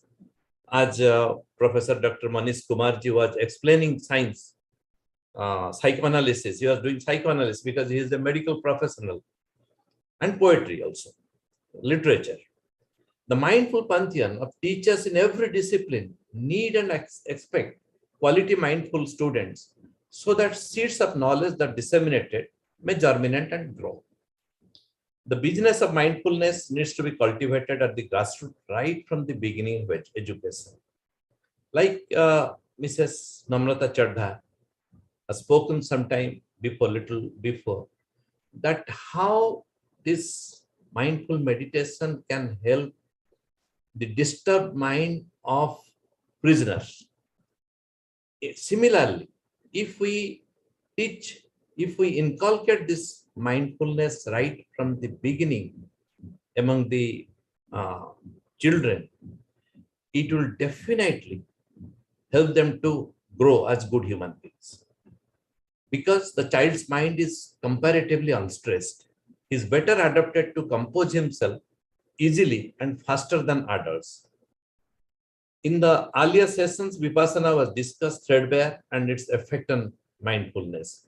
Vipassana we can consider later. In many case studies, we have found that even Anapanasati meditation has been found to train the irksome and untamed mind appropriately. Because the children are not matured enough, so sometimes they become irksome and untamed. So only Anapanasati, even if it can be introduced in properly, in a general sense, in almost all schools, all over the country or all over the world, it will definitely tame their mind. Because the Buddhist meditations are designed to promote constant awareness and the art of being in the present. Many countries where people are little apprehensive of Buddhism, but they accept mindful meditation in their schools or colleges. They try to remove the word Buddhist. They say that no religion should be added. So, but they try to get the resultant benefits of mindful meditation, removing because they were afraid that Buddhism may take over their place of their religion. So the resultant benefits need not be explained anymore as an already inexplicable lifestyle or rather being style would have been inculcated in the students. In such a state of constant awareness, the first cardinal skill to acquiring wisdom is verily achieved. And hand in hand comes compassion as the accompanying complementary to wisdom. Education. Since I'm talking about school education is a journey in the pursuit of knowledge and wisdom, which finds its completion or fruition in the loving care of wisest one, full of compassion. If education turns into proper learning, it makes a person wise with full of compassion. The young mind becomes compassionate. That is the power of mindful education. Whereas an unmindful being, whoever she may be, is away from reasonable understanding and feeling. Such an entity lacks the foundation of mental setup to learn the lessons of education and realize the ultimate benefit of education culminating in wisdom. Therefore, in order that education may be imparted at the very ground level for the neophyte as well as for the advanced learner, mindfulness is the first necessary platform. Again, let me repeat it in a more simpler way. Why meditate? Through meditation, children can learn to know themselves better by observing their feelings, thoughts, and mindset to gain better control over their body and emotions. In today's world, attention spans are growing ever shorter as children find themselves pulled in many directions at once. Through the lessons taught in our children's books, we introduce kids to a new way of seeing themselves, improving their concentration. So, Dr. Manish Kumar was speaking about the scientific temper. The science has proved that mindfulness meditation benefits children's brains and behavior. To summarize this, we can safely conclude it increases attention. I have seen several studies showing training in mindfulness significantly reduced hyperactive behaviors and improved concentration. It provides better mental health. After school programs consisting of yoga and meditation help kids feel happier and more relaxed. It creates self-awareness and self-regulation. One particular study in Canada found that kids who learn mindful awareness practices have better executive function after 8 weeks of training twice a week, improves attendance and grades. One study found that mindfulness helped kids during high-stakes testing by reducing their anxiety and boosting working memory. So this is the last effect, because learning and doing good in an examination is should be the last state. First is one should be a good human being. So mindfulness meditation definitely helps a child to become a good human being in future. Simultaneously, when it reduces their anxiety and boosts their working memory, naturally they do well in their examinations. So bringing mindfulness into the classroom is the urgent need of the hour. It's not being done, unfortunately. It should be done at the government level.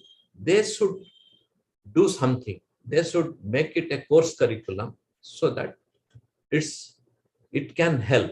Like Mrs. Chadha said, it will help the prisoners. It will also help the students right from their beginning. So growing numbers of teachers, parents, and children are reaping the benefits that learning mindfulness, wherever it is introduced in all sincerity, wherever, in whichever country, mindfulness is introduced, it has helped everybody, right from students to teachers and parents also.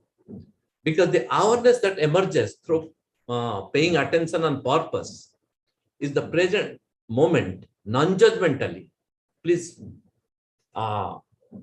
remember this. It's non-judgmentally can bring included reduced level of stress and anxiety. It will reduce the stress and anxiety. It will increase focus and self-regulation and improved attention. All these things, reduced level of stress and anxiety, increased focus, and improved attention will definitely make a person good human being. I think my time is over. It's pretty late. It's high time for me to conclude my narrative. Bhavatu Sabba Mangalam, Namo Buddhaya. Sadhu, sadhu, sadhu. Sadhu. Very nice. Wonderful, wonderful. Wonderful. That's why he's a secretary of Mahabodhi Society of India School. Our public school is doing very well every year, every day by day. Thank you so kind of Mahapatra-ji. You are appreciated and values are which you put the matter and the subject and the concern is so important that as you suggested that the meditation and to mend the ways of the children who are just like the plain white cloth and they may be dyed in color whatever we want to be, right, and their mind is so wandering, distracted, and so because that is immature. But we are proud of you that under your secretaryship and the leadership the school is doing well and well day by day, and we are getting the results. And moreover, it is the proud matter of pride of the Mahabodhi Society of India. But the much happiness is that you are making the good future of the students who will be the good citizens and the persons who will take part to give direction to the country, and they will give direction to the administration when they will be selected on the post, whichever are necessary in the government and the country. So thank you very much for the very good speech. Dr. Singh. Now I request Dr. Subrata Barwaji from Delhi to come please and put his views before this conference. Subrata Barwaji.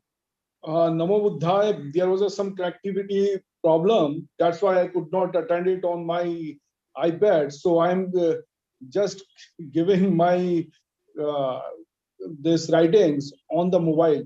Through the mobile, I'm connected now.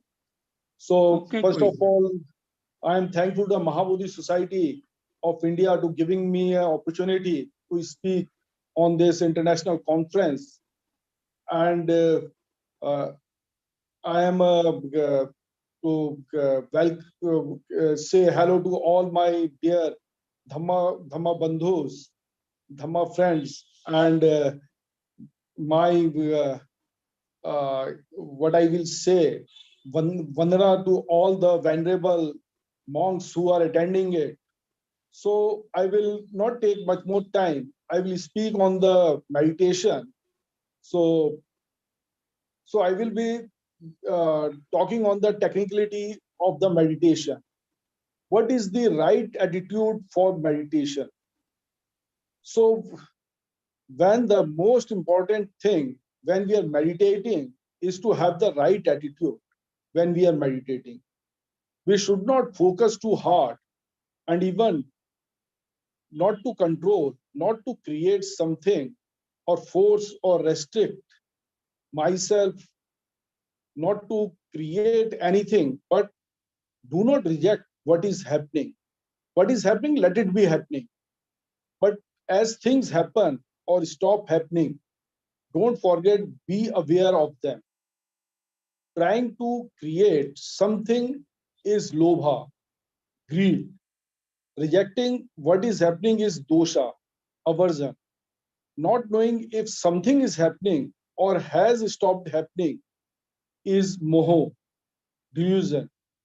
Only when the observing mind has no lobha, dosha, nor shock, worry, anxiety inside it, then the meditating mind will be arise. We have to double check to see what attitude we are meditating with. We have to accept and watch both good and bad experience. We only want only good experience and we don't want even the tiniest or unpleasant thing happening or experience it. Is this fair? Is this the way of the Dhamma? No. We should not have any expectations from the meditation. We should not want anything. We should not be anxious, because if these attitudes are in our mind, it becomes very difficult to meditate or focus on the mind. Why are we focusing so hard when we meditate? We want something to stop happening? No.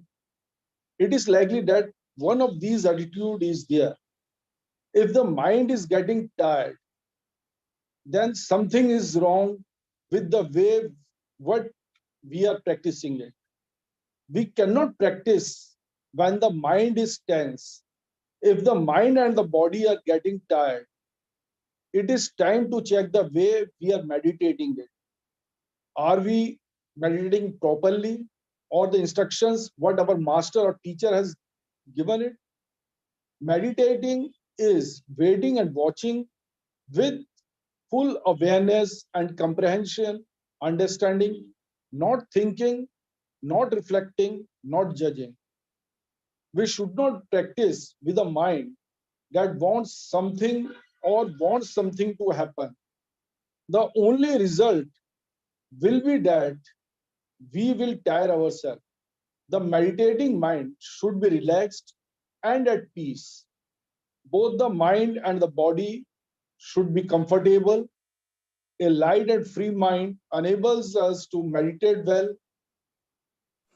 We should have a right attitude. Meditating is whatever happens, good or bad, accepting, relaxing, and watching it. What is the mind doing? Thinking or being aware what is happening? Where is the mind now? Inside the body or outside, traveling here and there, any part of the world? Is the watching, observing mind properly aware or only superficially aware? We are not trying to make things turn out the way we want it to happen. We are trying to know what is happening as it is. We should not feel disturbed by the thinking mind. We are not supposed to reject the object, phenomena, things that are happening, being known. We have to know and those the defilements that arise because of the object and thus remove them. Only when there is a Shraddha, faith, virya, effort will arise. Only when there is a virya, sati will become continuous. Only when sati is continuous, samadhi will become continuous. Only then samadhi is established, then we will know things as they really are. When we start to know things as they really are, Shraddha then increases further. Just we should pay attention to what is exactly in the present moment is happening. We should not go back to the past. We should not plan for the future, what will happen or will not happen. The object is not important. The mind that is working in the background, working to be aware, that is the observing, watching mind, is very important. If the observing, watching mind is done with the right attitude, the object will be the right object. Sabba papasya akaranam kushalasya upasampada sachita paryopadanam edam buddha anusasanam. So we have to cultivate all the good meritorious deeds, purify the own mind.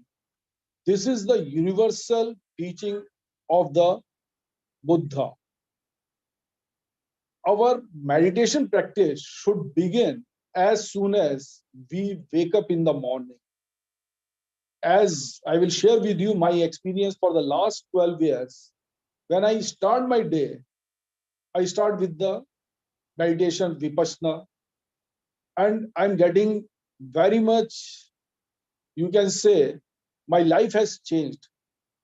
I can say whatever I'm doing it, there is no tension in my mind, in my daily life, or even in my office work, or I'm having a very peaceful sleep at the night. And this must continue until we go to sleep.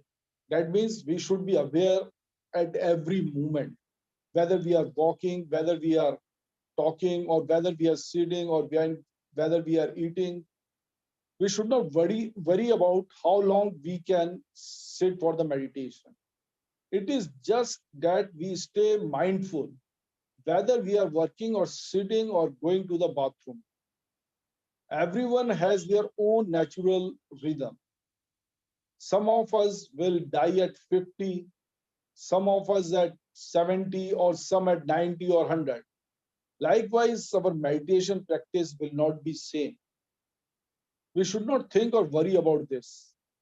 We should try to stay alert and let things happen naturally. Then our mind gradually calms down in all circumstances.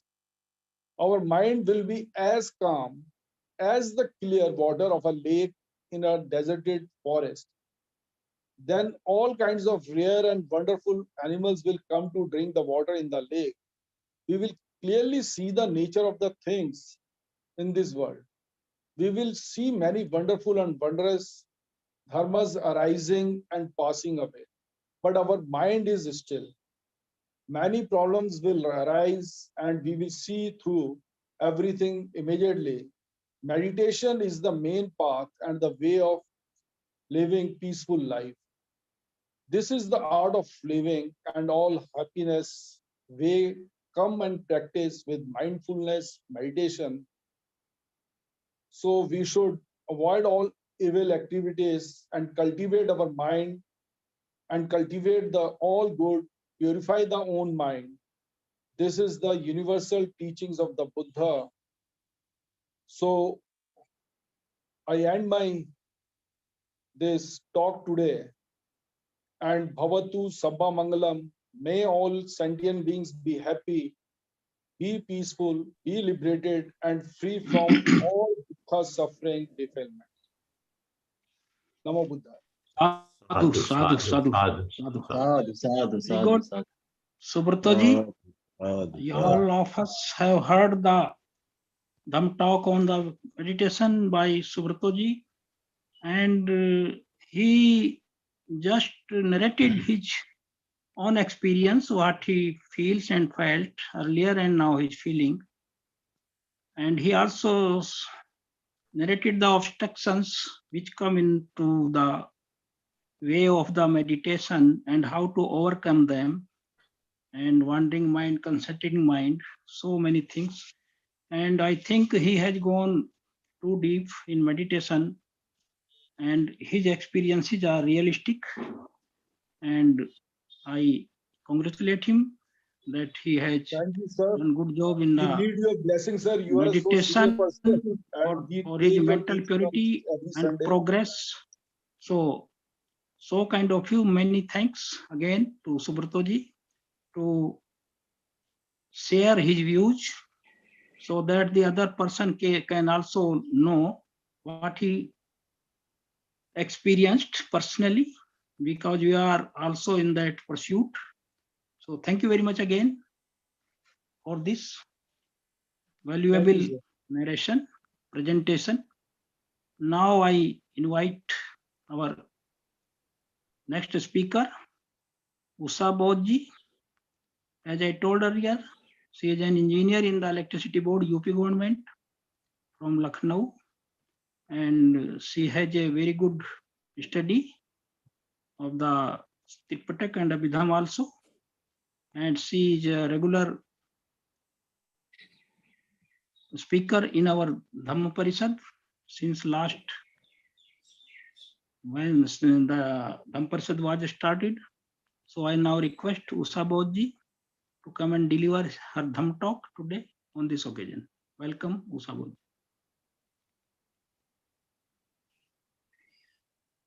Thank you, sir.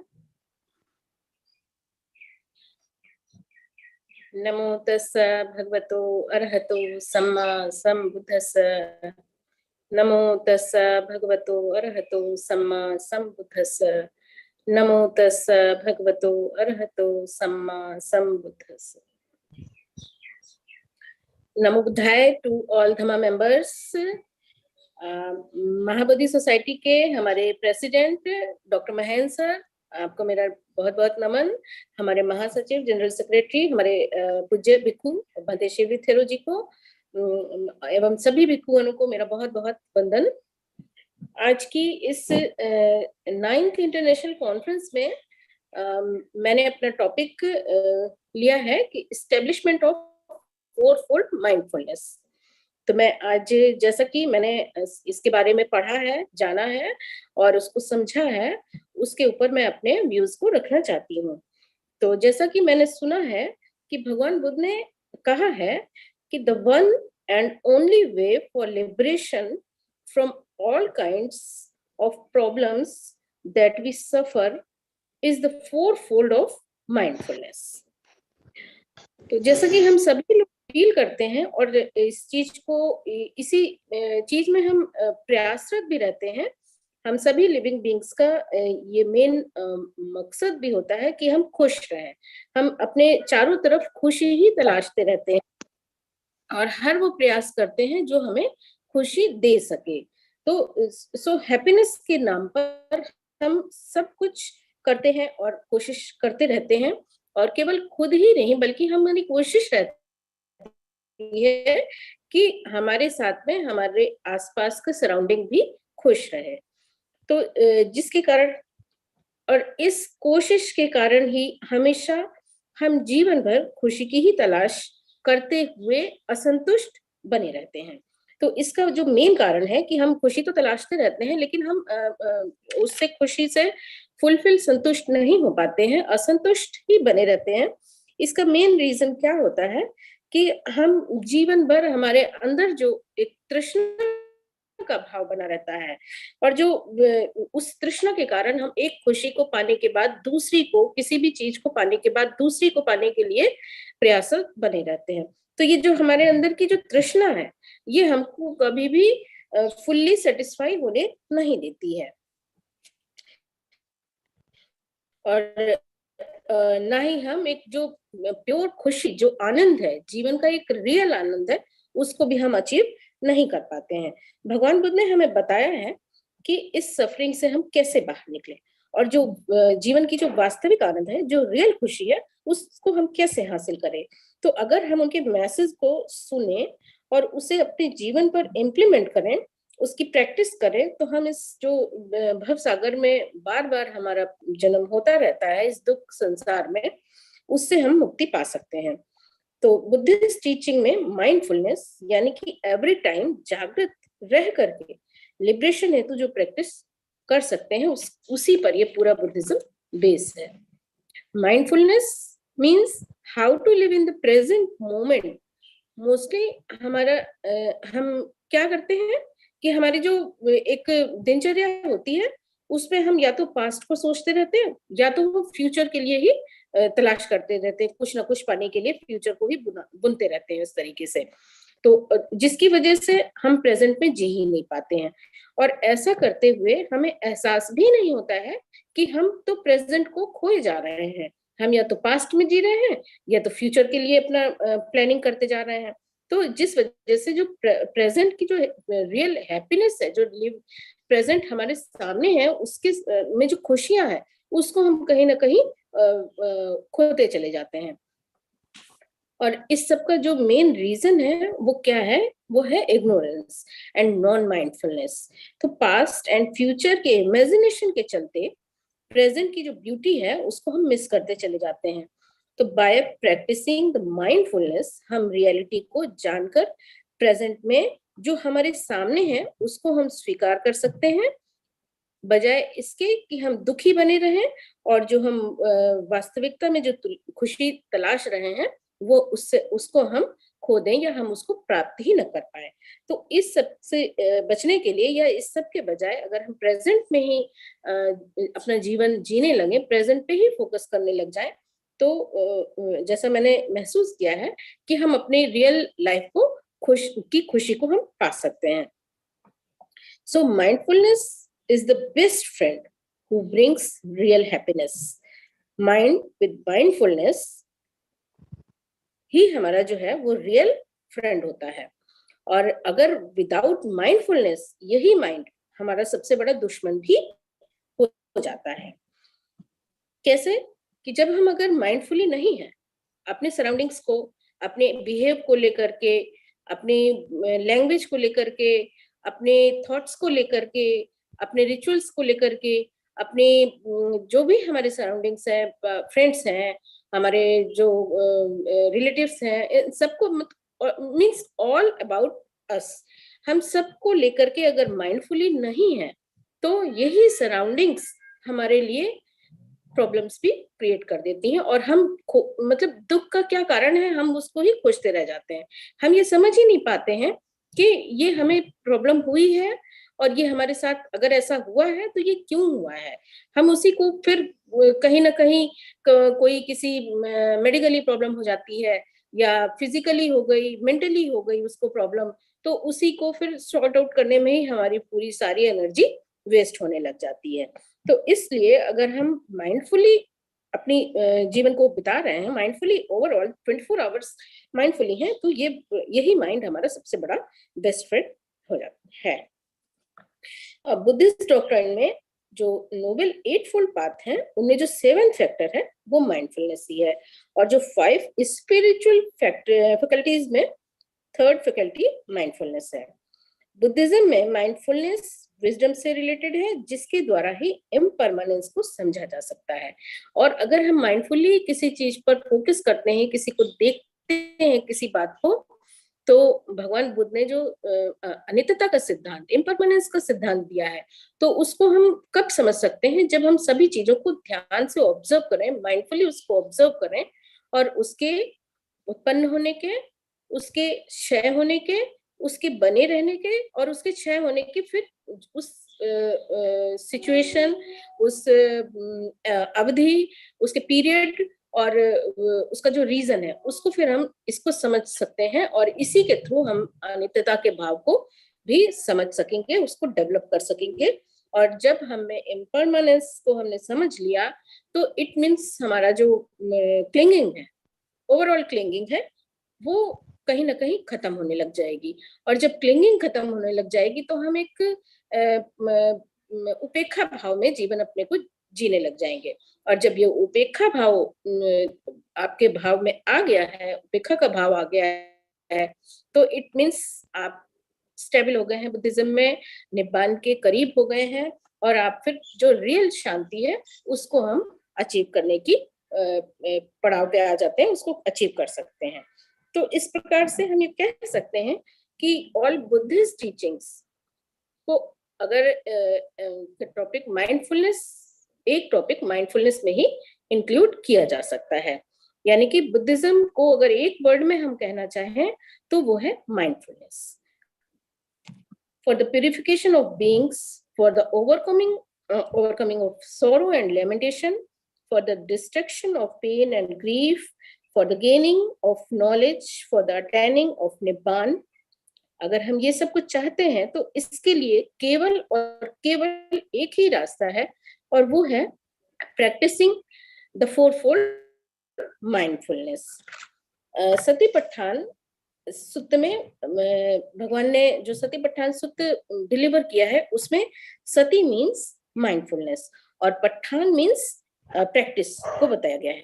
तो mindfulness की practice का main हमारी body and में क्या चल रहा है उसको करना, मीन्स लाइफ को समझना और उसके हर को समझना। लाइफ स्टाइल और लाइफ को जैसा पूरी समझ लें तो हम ज्यादा से ज्यादा दुखों से दूर हो सकते हैं और उनको निवारण को भी समझ सकते हैं। माइंडफुलनेस की हम 4 तरह से प्रैक्टिस कर सकते हैं। इसमें सतिपट्ठान में ये बताया गया है कि पहला है कायानुपस्सना, मीन्स बॉडी पे फोकस करके, वेदनानुपस्सना, चित्तानुपस्सना एंड धम्मानुपस्सना। इन 4 एरियाज में माइंडफुलनेस की प्रैक्टिस करके हम प्रेजेंट में रहना और खुश रहना सीख सकते हैं। तो कायानुपस्सना में जब हम अपनी काया मीन्स बॉडी के ऊपर ध्यान करते हैं, फोकस करते हैं, तो इसमें 6 एरियाज में अपने ध्यान को हम डेवलप कर सकते हैं। Mindfulness of breathing, mindfulness of posture, mindfulness of clear awareness, mindfulness of repulsive parts of the body, mindfulness of 4 elements, mindfulness on the 9 kinds of pops। तो जब सबसे पहले हम mindfulness of breathing पे अपना फोकस करते हैं तो आनापान मीन्स अपनी आती हुई सांस और जाती हुई सांस, आती हुई सांस और जाती हुई सांस के बीच में जो गैप होता है और जो हम इनहेल कर रहे हैं, तो हम ये इस चीज को महसूस करते हैं कि हम इनहेलिंग कितना कर रहे हैं, एक्सेलिंग कितना कर रहे हैं, कम कर रहे हैं, ज्यादा कर रहे हैं, सामान्य कर रहे हैं, कितनी देर कर रहे हैं, ज्यादा देर कर रहे हैं, कम देर कर रहे हैं। और तो इस चीज को जब हम फोकस करते हैं इसके बारे में तो हम अपनी ब्रीदिंग के ऊपर उसको ध्यान को केंद्रित करते हैं। इसी प्रकार से हमारा जो पोस्चर है, हमारा किस तरीके से हम हमारी बॉडी मतलब हमारी दिनचर्या किस तरीके से है, हम कैसे बैठते हैं, कैसे उठते हैं, चलना फिरना, खाना पीना, सोना, मीन्स होल लाइफ का जो हमारा एटीट्यूड एक्टिविटीज है हमारे होल लाइफ की, उसको ऑब्जर्व करते रहना, ये माइंडफुलनेस ऑफ पोस्चर है। और इसी प्रकार से जब mindfulness of clear awareness means हम किस तरीके से अपने चारों तरफ जो हमारे घट रहा है, हमारे चारों तरफ की जो घटनाएं हैं उनके ऊपर हम फोकस करते हैं और उनको ध्यान केंद्रित करते हैं कि ये प्रकृति में भी ये चारों तरफ जो हो रहा है, घटित हो रहा है, वो क्यों हो रहा है और कैसे हो रहा है, और उसका एक मतलब वही जैसे कि कितने पीरियड के लिए हो रहा है और ये कोई भी परमानेंस नहीं है। तो इस तरीके से हम जब क्लियर अवेयरनेस पे फोकस करते हैं। Mindfulness on the repulsive parts of the body, हमारी बॉडी में जो इंटरनल ऑर्गन्स हैं, इंटरनल ऑर्गन्स पे जब हम फोकस करते हैं तो हम पाते हैं इस चीज को, हम फील करते हैं, फील करने की कोशिश करते हैं इसमें कि हमारी बॉडी के अंदर, हमारी बॉडी के बाहर तो ये जो बढ़िया सा स्किन दिखाई दे रहा है उसको हम अपना रूप मान करके उस पर बहुत ही ज्यादा उसको कोशिश करते हैं कि अच्छे से इसको रखें, इसको साफ सुथरा रखें, उसको उसकी सजावट में पूरा फोकस करते हैं।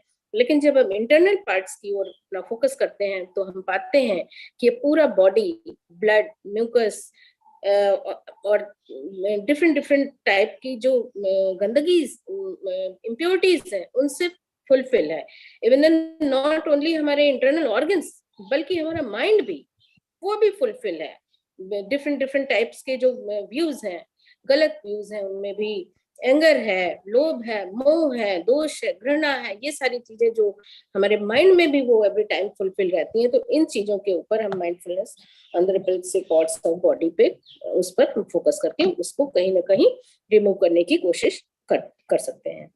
माइंडफुलनेस ऑफ 4 एलिमेंट्स, तो जब हम इस पे फोकस करते हैं तो हम ध्यान करते हैं कि ये पूरी अर्थ के जितने भी एलिमेंट्स हैं, जो कुछ भी है, ये हमारी बॉडी भी, ये भी 4 टाइप्स ऑफ एलिमेंट्स से मिलकर बना हुआ है, जिन्हें कि पृथ्वी, जल, वायु, अग्नि, ये पार्ट्स हैं जिनसे मिलकर करके ही पूरी बॉडी की संरचना, जितने भी चीजें हैं बॉडी में, ये लिविंग हो चाहे नॉन लिविंग थिंग्स हो, सब इन्हीं से मिलकर के बने हैं। और इनका जब रचना इन चीजों से हुई, इनका कंस्ट्रक्शन इन चीजों से हुआ है, तो डिस्ट्रक्ट होकर के भी, मीन्स लिविंग थिंग्स के आफ्टर डेथ डिकम्पोज होकर के वो इन्हीं पार्ट्स में बिखर जाते हैं, और जो नॉन लिविंग थिंग्स है वो भी सब इन्हीं पार्ट्स में ही मिक्सअप हो जाते हैं, इन्हीं में कन्वर्ट हो जाते हैं। तो इट मीन्स ये 4 चीजों पर जब हम फोकस करते हैं तो कहीं ना कहीं हम जो क्लिंगिंग है हमारे अंदर और इम्परमानेंस का भाव जागृत होता है। और mindfulness on the 9 kinds of forms, भगवान बुद्ध ने जब अपने भिक्षुओं को ध्यान की डिफरेंट पैटर्न बताते थे और अवस्थाएं बताते थे, तो उनमें जो सबसे लास्ट वाला होता था वो किसी भी शमशान में जाकर के वहां पर जो डेड बॉडीज होती थी उनको ऑब्जर्व करने के लिए वो कहते थे। और वहां पर जाकर के जब आप बॉडीज को ऑब्जर्व करते हैं तो देखते हैं कि वो जो डेड बॉडीज हैं, जिनको अभी अपने घर, जिसके घर से भी वो बॉडीज आई हुई हैं, उससे पहले वो वहां पर किस तरीके से रह रहा था, और उसकी डेथ होने के बाद ही वो जो अपने, जिनके बहुत ही प्यारे थे, बहुत ही प्रियजन थे, वो लोग उसी बॉडी को यहाँ पर छोड़कर चले गए। और उस बॉडी का क्या हाल हो रहा है, उसमें 1 दिन के बाद, 2 दिन के बाद वो डिकम्पोज होना शुरू हो गई, उसमें बहुत ही बदबू सी आने लग गई है, सारे पार्ट्स गलने लग गए हैं, उसका डिकम्पोजिशन शुरू हो गया है। तो इन सब चीजों को देख, भगवान बुद्ध ने कहा है कि जब हम इन चीजों को देखने की कोशिश करते हैं, उस पर ध्यान फोकस करते हैं, तो हमारे अंदर ये जो क्लिंगिंग है, क्लिंगिंग का भाव है, वो खत्म होने लग जाता है और हम इम्परमानेंस की ओर फोकस होना हमारा माइंड फोकस होने लग जाता है, इम्परमानेंस का भाव हमारे अंदर आने लग जाता है। तो इस प्रकार से कायानुपस्सना में इन पॉइंट्स पर जब फोकस करते हुए भगवान बुद्ध ने इनको बताया है। फिर वेदनानुपस्सना में हम इस चीज को फोकस करते हैं कि हमारे अंदर किस तरह की वेदनाएं उत्पन्न हो रही हैं।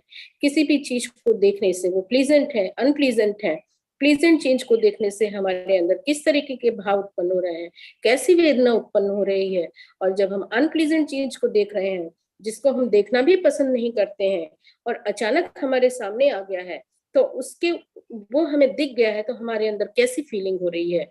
और हम कभी कभी तो ऐसा भी होता है कि किसी पर्सन से भी, कोई पर्सन जिसको हम मिलना नहीं चाहते हैं, जिसको हम देखना भी पसंद नहीं करते हैं, और वो अचानक से हमारे सामने आ गया, तो फिर हमें उससे, हमारे अंदर किस तरह की फीलिंग हो रही है, इस पर वॉच करने के लिए भगवान ने इसमें कहा है।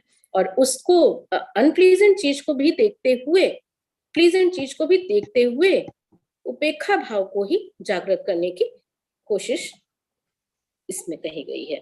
इसी प्रकार से चित्तानुपस्सना, हमारे चित्त में किस तरीके से भाव उत्पन्न हो रहे हैं। वेदना में, वेदना किस तरीके से, वेदना हमारे चित्त में उत्पन्न हो रही है, तो चित्त को हम ऑब्जर्व कर रहे हैं कि हमारे चित्त में कैसी वेदनाएं उत्पन्न हो रही हैं। चित्त हमारा किस प्रकार से मोह में लगा हुआ है, किस प्रकार से किसी से घृणा में लगा हुआ है, किसी राग में लगा हुआ है। तो इस प्रकार से हम उस अपने चित्त को ऑब्जर्व करते हैं कि इसके अंदर कितनी इम्प्योरिटीज बची रह गई हैं और कितनी इम्प्योरिटीज को मैंने वॉश आउट कर दिया है। ये तो कितना मैंने वॉश आउट कर दिया है और कितनी अभी बची रह गई है, वो तो सिर्फ मेरा ही चित्त इस चीज को समझ सकता है, अगला नहीं जान पाएगा। उसका मेजरमेंट मैं खुद ही कर सकता हूँ, अगला कोई नहीं कर सकता इस चीज को। तो चित्तानुपस्सना को के बारे में भगवान ने यही कहा कि अपने चित्त को 24 आवर्स ऑब्जर्व करते रहना, माइंडफुली उसको देखते रहना, उसको उसकी गार्डिंग करते रहना, उसको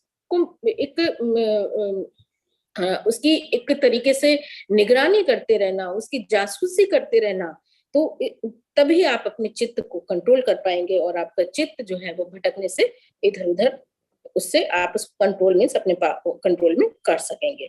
फिर चौथा है धम्मानुपस्सना।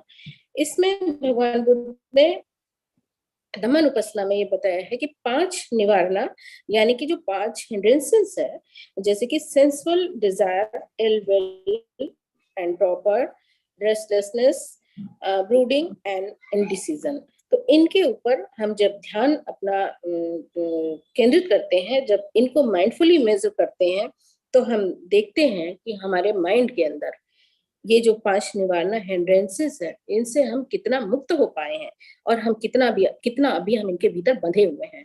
तो उनको जब हम ऑब्जर्व करते हैं और ये हमारा जब अपने कॉन्शियस माइंड, अनकॉन्शियस माइंड को जब हम ये अपना संदेश देते हैं कि इन चीजों से हमें बाहर निकलना है, तो हमारा कॉन्शियस माइंड, चूंकि जैसा हमारा कॉन्शियस माइंड उसको डिलीवर करेगा, जो भी मैसेज डिलीवर करेगा, उसी को वो अनकॉन्शियस माइंड जो है वो करने की कोशिश करेगा 24 आवर्स, क्योंकि कॉन्शियस माइंड तो हमारा जागृत अवस्था में काम कर रहा है, बट जो अनकॉन्शियस माइंड है वो 24 आवर्स वर्क करता है, हमारे सोते समय वही काम करता है। तो इन सब चीजों के बारे में हमारे अंदर कितनी कमी रह गई है, और कितनी इनकी अधिकता है हमारे अंदर, वो उस चीज को जब हम मैसेज करते हैं तो उनको वॉश आउट करने की कोशिश करते हैं। इसी प्रकार से हमारी जो 5 एग्रीगेट्स हैं, जैसे रूप, वेदना, संज्ञा, संस्कार और विज्ञान है, इन पर फोकस करते हैं। तो रूप किस तरीके से, and 6 internal and external senses हैं कि आंख से जब हम किसी चीज को देखते हैं तो हमारे अंदर क्या फीलिंग उत्पन्न हो रही है।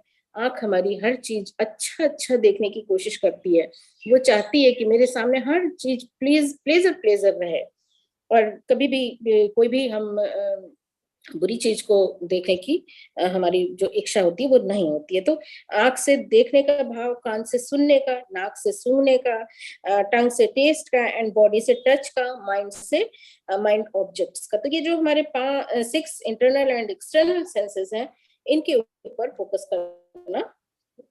फोकस करके हम जो ये अनित्यता का भाव है उसको डेवलप कर सकते हैं। एंड 4th है ये 7 फैक्टर ऑफ एनलाइटनमेंट, जिसमें कि mindfulness, investigation of reality, energy, Joy, tranquillity, concentration, equanimity यानी कि उपेक्षा। तो इस प्रकार से हम इनके ऊपर 7 फैक्टर्स ऑफ एनलाइटनमेंट के ऊपर माइंडफुली फोकस करके, उसको चिंतन करके, ध्यान करके, हम अपने अंदर जो ये जिस चीज की हम कोशिश कर रहे हैं, एनलाइटनमेंट होने की कोशिश कर रहे हैं, उसको जब उपेक्षा का भाव डेवलप हो जाता है तो मीन्स हम उस डायरेक्शन में बढ़ रहे हैं।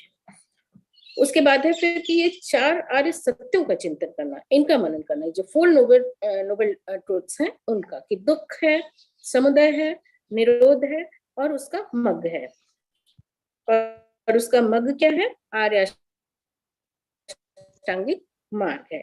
तो इस प्रकार से भगवान बुद्ध की देशना के अनुसार माइंडफुलनेस की प्रैक्टिस के द्वारा अपने चित्त पर अपना पूरा कंट्रोल हम कर सकते हैं, और चित्त नियंत्रण के थ्रू संसार की वास्तविकता, इम्परमानेंस को जानते हुए क्लिंगिंग एंड क्रेविंग से फ्री होकर के, बर्थ साइकिल से मुक्त होकर के निब्बान को प्राप्त कर सकते हैं। ऐसा मैंने पढ़ा, जाना और समझा। इसको मैंने अपनी पूरी कोशिश की कि आपके सामने अच्छे से मैं इसको प्रस्तुत कर सकूं, और इसको इसी के साथ मैं अपनी टाइम भी मैंने शायद ज्यादा, बट मैंने जो भी सुना, समझा, जाना, उसको मैंने आपके सामने रखा। इसके लिए साधु साधु साधु साधु साधु साधु। बहुत अच्छा मुसा बोध जी, वेरी नाइस, वेरी नाइस और वंडरफुल। आपने इसको पॉइंट वाइज एलोबरेट किया और उसमें आपका अनुभव भी जो है उसको शामिल किया, और उसको बिना अनुभव के नरेट भी नहीं कर सकता आदमी। और यही एक भगवान बुद्ध की रेयर खोज है 4 आर्य सत्य और विपස්සना। ये 2 चीज हैं जो भगवान बुद्ध ही इसको मतलब राइज करते हैं और इसको प्रोफाउंड करते हैं। तो 4 आर्य सत्य विपස්සना समथ तो पहले से ही चला आता रहता है, वो तो एक प्रैक्टिस है। बहुत बहुत साधुवाद दिस धम टॉक के लिए।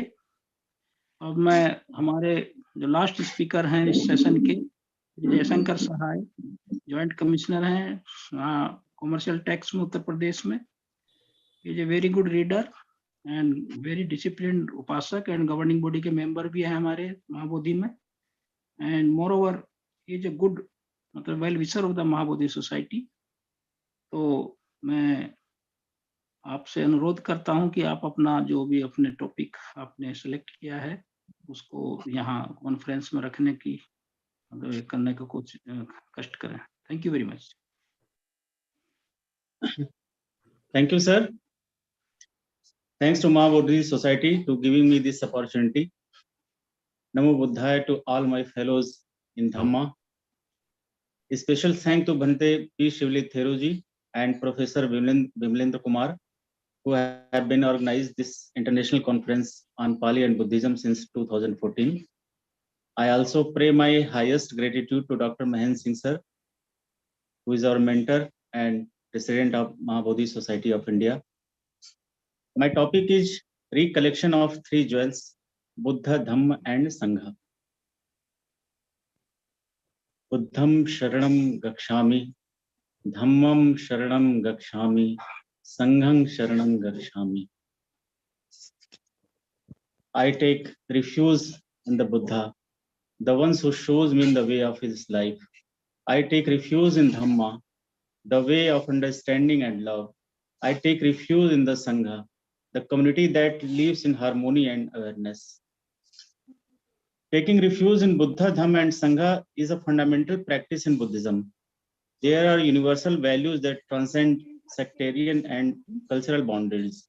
When we were in our mother's tomb, we felt secure, protected from heat, cold, hunger, and other difficulties.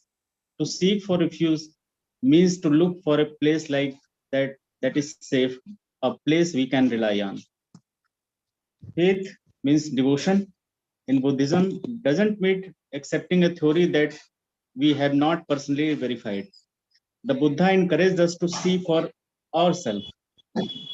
Taking refuge in 3 jewels is not blind faith. It is the fruit of our experience and practice. As in the morning session, Dr. Chaudhary said, we can experience the sweetness of dadhi or dahi, honey or draksha only by testing it. At first, our Buddha may be a book we have read, our Dhamma a few encouraging words we have heard, and our Sangha is a community we have visited once or twice.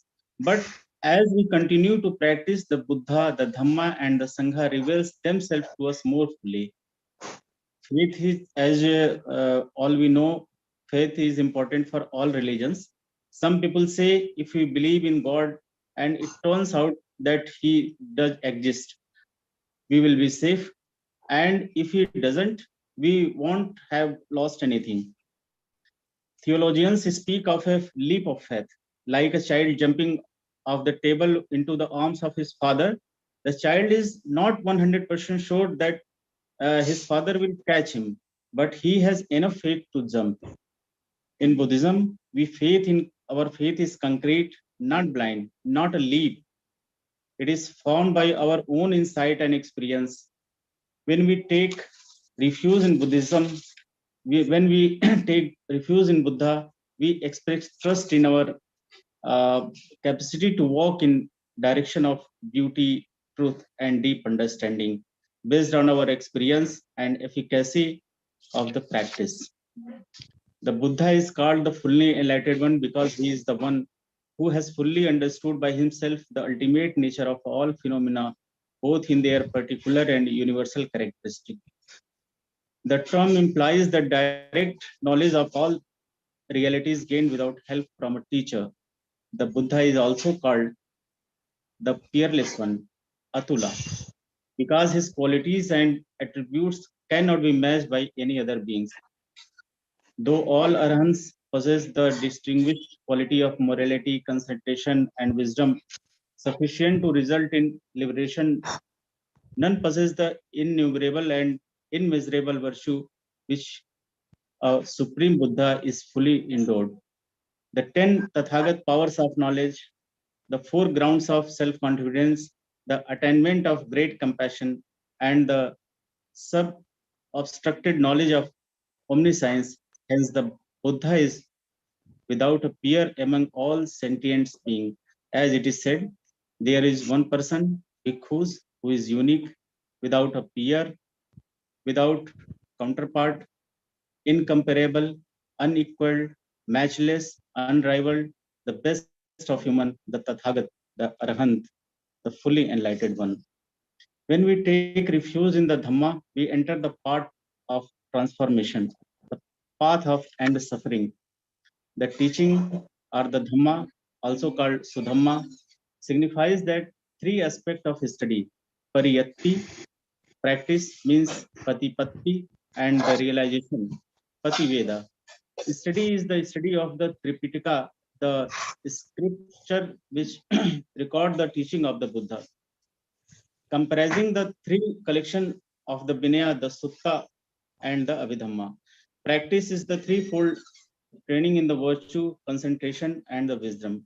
Realization is the penetration of the supramundane paths of attainment of the noble fruits. Each of these is the foundation of the next.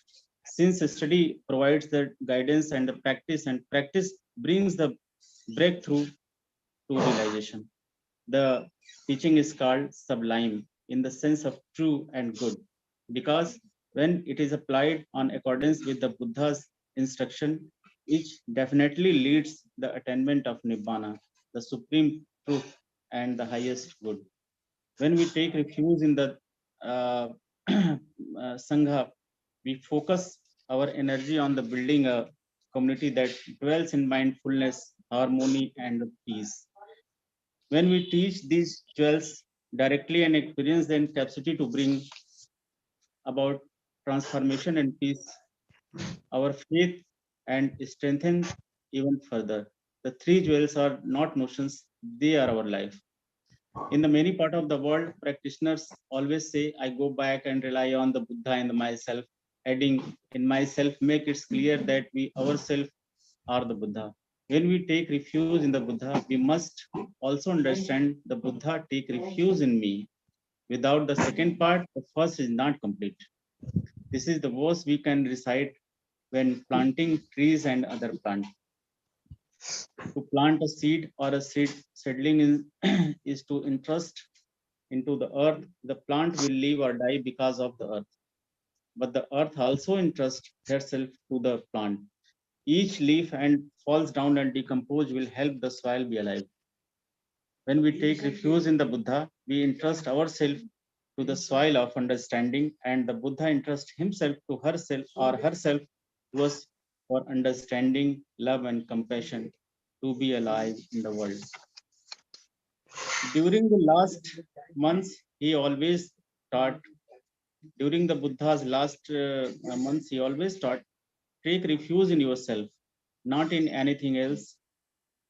In your Buddha, Dhamma, and Sangha, don't look for things that are far away. Everything is in your own heart. Be an island into yourself. Whenever you feel confused, angry, or lost, you are practice mindful breathing and return to your island of self.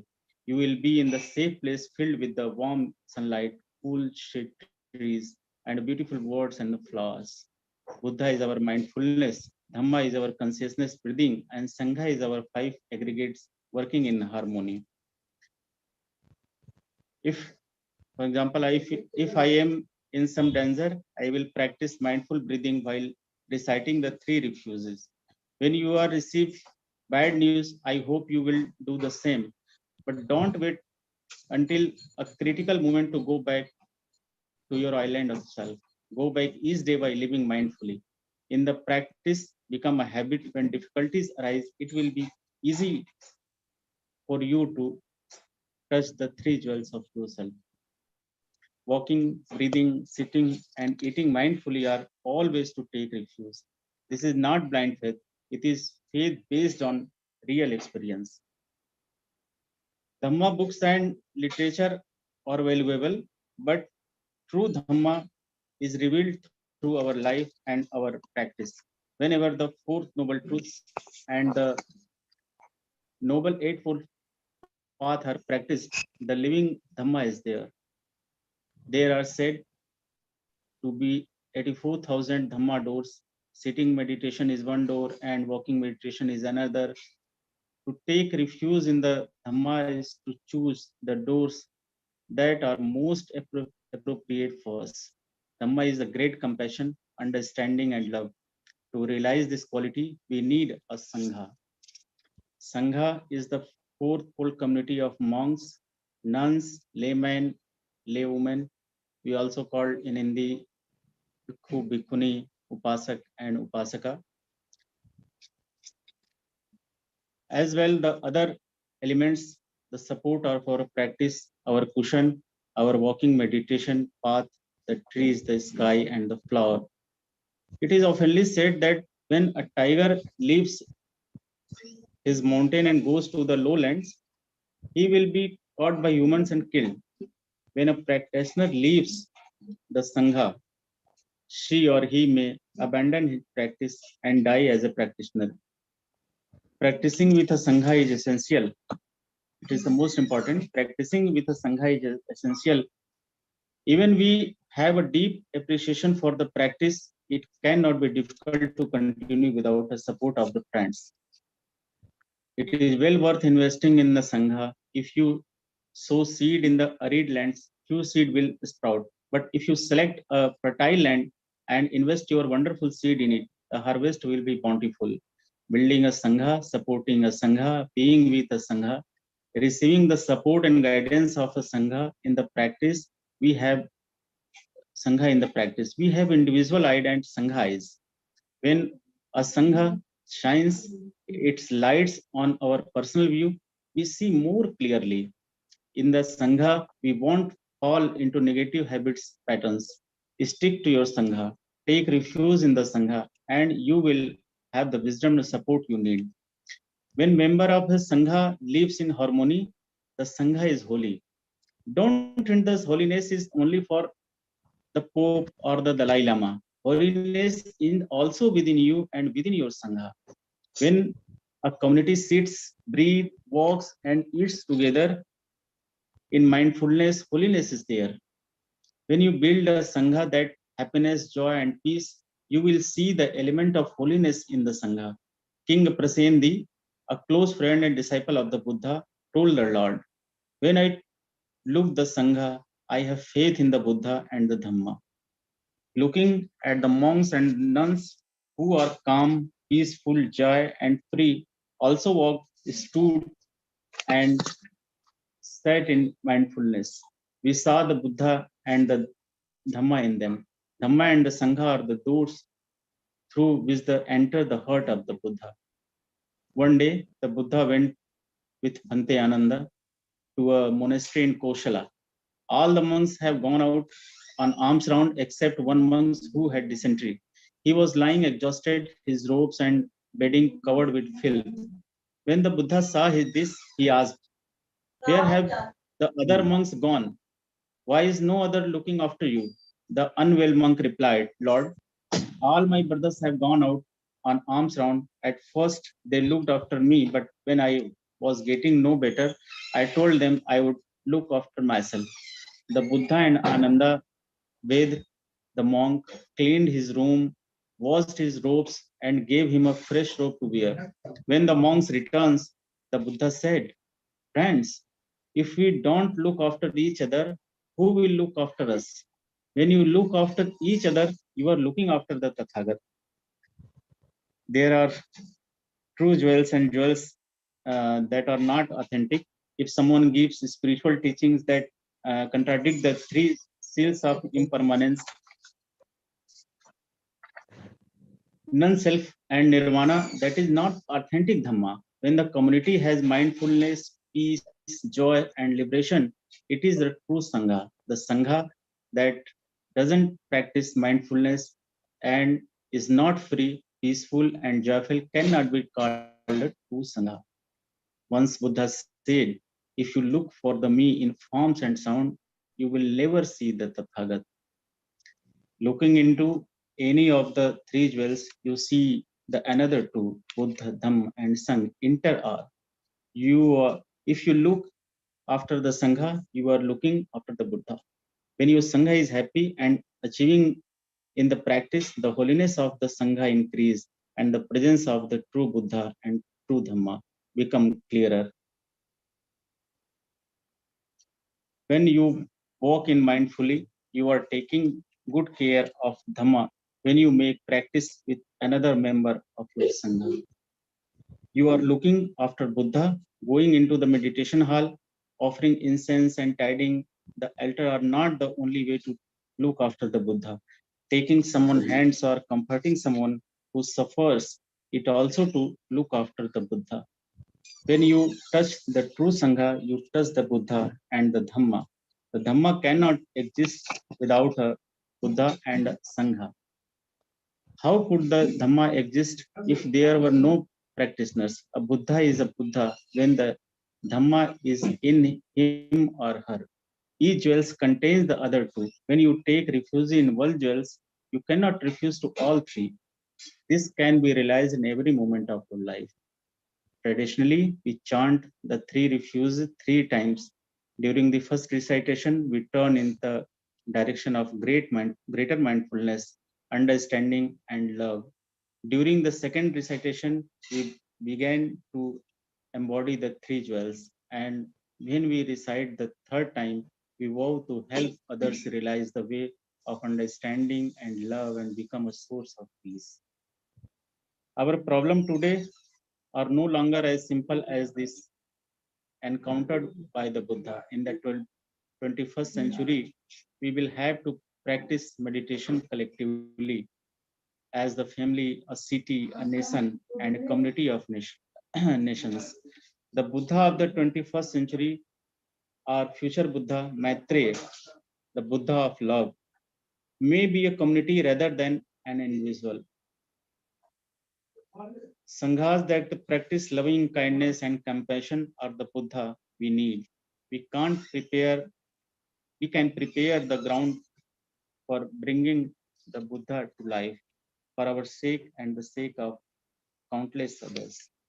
By transforming our own suffering and cultivation, the art of the Sangha building, it is the most important work we can do. At last, we conclude my words in this way. Buddha is the teacher showing the way, the perfectly awakened one, beautifully seated, peacefully and smiling, the living source of understanding and the compassion. Dhamma is the clear path leading us out of ignorance, bringing us back to an awakened life. Sangha is the beautifully community that practices joy, realizing liberation, bringing peace and happiness to life. That's all I completed my speech. I would like to thanks to all my fellows who is in Dhamma. Thanks for listening me. Thanks to all. Namo Buddhaya. Oh, Thank you. Sadhu. साधु बहुत सुंदर बताया sir. Honorable President, our General Secretary has joined. Let him allow to say something. Okay.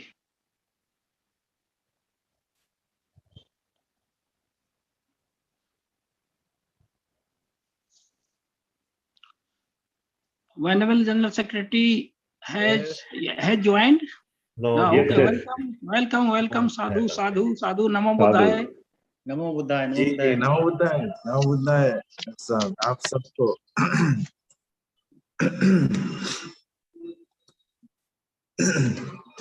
I was sorry I couldn't join with you in the morning session due to we have that initiation program here, Bhikkhuni ordination, etc. So I have to arrange the all the logistic helps and assistance for them. That is going to be start from tomorrow. So I'm alone here helping them. So that is why I couldn't join in the morning. So anyway, I joined with you now. So I'm happy to know since morning program went well and discussed various subjects and discuss various aspects on Pali and Buddhism, especially as regard to the meditation, various techniques of Buddhist meditation. So on our behalf, I think Dr. Mahendra Singh, our president, is representing the NDSI and with our governing body members. So I couldn't hear your speeches, but I hope everything went well. And this is very special because this is the 9th International Pali Conference. So next year is more important. I think last 2 or 3 years, this is our conference is going online. So next year, I'm thinking to call this meeting, physical meeting in Bodhgaya, because we couldn't meet long time, and that is also 10th international conference of this subject. So I already discussed with Dr. Vimalendra ji. We must call this conference in Bodhgaya. So you can all visit Bodhgaya next year to attend the same conference. Maybe some other speakers. And Bodhgaya is very important because we start this conference with Sarana 9 years before. So main intention was that actually Mahabodhi Society was always supporting for the scholars and to promote various aspects of different tradition, Buddhist traditions, whether it is Theravada or Mahayana or Zen, whatever, we were trying to support since very beginning, since our founders' time, because we have seen there's so many writings of founders. He arranged various seminars and international conferences for many years. But somehow for 1 decade or 2 decades, we couldn't arrange this kind of academic conference, academic sessions. So I want to thank to this Dr. Vimalendra ji, took all the responsibility for last 9 years. He keep in touch with various scholars in India and other countries to make this international conference a successful one. And so I hope our members, governing body members, president and others engage.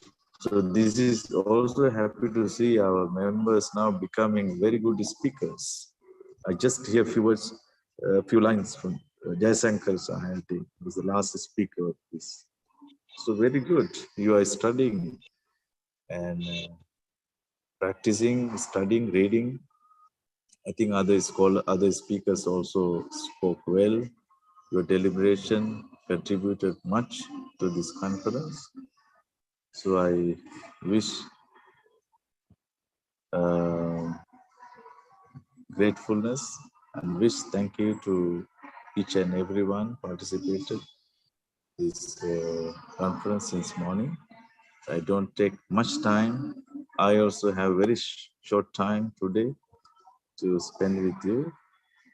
So thank you for all, and we meet again soon in online or offline. So thank you very much to our president, Dr. Mahendra Singh ji.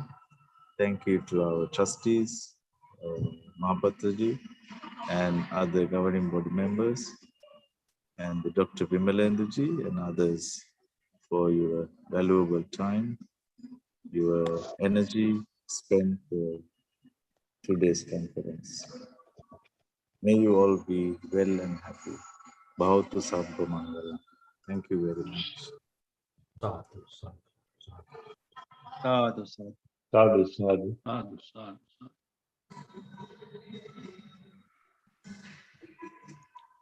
That today's third session and last session ends with the blessings of our Venerable Bhante Sivliji, General Secretary. Now I pass over to Professor Vablender Kumarji to conclude the session. Thank you very much, Honorable President Dr. Mahendra Singh Ji. I am really very much thankful to all the members and participants and paper presenters. First of all, I am very much thankful to our Honorable General Secretary P. Sivlithero. It was his idea in 2014 that on the occasion of 150th birth anniversary of Bodhisattva Nagarik Dharmapal, this conference was started. And he was a very good idea that how scholars of Pali and Buddhist studies can come on the platform and they can exchange their views at the Mulgankuti Vihar on the sacred Bodhi tree also, and how the spiritual vibrations at the Bodhi tree may flourish among the humanity, among the humans, so that ideals of the teachings of the Buddha may go on. So I am really thankful. And this 9th conference which is going on, this is his guidance, his gratitude to our Mahabodhi Society. And since he has become General Secretary of Mahabodhi Society in 2013, this noble programs have been organized at Sarnath or Bodh Gaya. So on behalf of Mahabodhi and our members of Mahabodhi Society of India, I am very much thankful to our Honorable General Secretary, Venerable P. Sivlithero. I am also thankful to all our paper presenters in inaugural session, especially Professor Angaraj Chaudhary ji and Professor Pradeep Gokhale, who had given insights on the Samatthana Vipassana in the inaugural sessions. I am also thankful to our Dr. Kiran Lamaji, who had given the invocation and conducted the inaugural session. And again, in the first inaugural session, first academic session, which was chaired by Professor C. Upendra Rao of Jawaharlal Nehru University, New Delhi, there were 4 papers who had been presented there.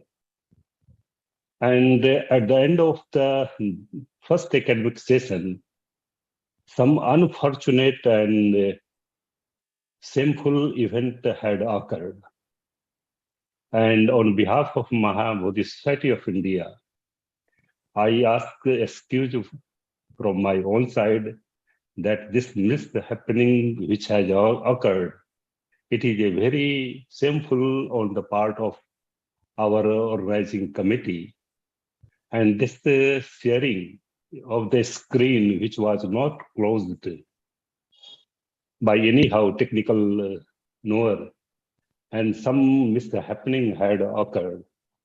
So it had given a lessons to us also that from tomorrow or from today, we are alert also, we are very much Smriti-Yuvan, and such incidents may not happen. We must be very much careful and alert also. And I am also thankful to all our Bhikkhu in charge of Mahabodhi Society of India, Sarnath Mahabodhi Society, Venerable Sumitananda Thero, Venerable Medhankar Thero of Kolkata Mahabodhi Society Center, Bhante Rahulji from Bodh Gaya, Bhante Gyanalok from Lumbini Center, from Lumbini Center, I don't remember the name, the Bhikkhu in charge, Bhante Gyanalok from our Lucknow Center, and Lumbini our, Nanda Nanda Bhante. Lumbini. Ananda Bhante, sorry. And Bhikkhu in charge from our Bhubaneswar Mahabodhi Society of India Center, and our manager of that Mahabodhi Society of India, our Surendra Mahapatra ji. So I am very much thankful to all these persons who have participated in these functions. I am also thankful to all venerable monks and nuns and all the paper presenters who had been presented in our first academic session, second academic sessions, and third academic sessions. I thank on behalf of Mahabodhi Society of India. I am also thankful to Chairman of the sessions, first academic session, Professor C. Upendra Rao, and the Chairman of the second academic session, Professor Saraswati Mutsudi of Calcutta University, and Dr. Mahendra Singh ji, Honorable President of Mahabodhi Society of India. So I am very much thankful to these three chairpersons of our three academic sessions.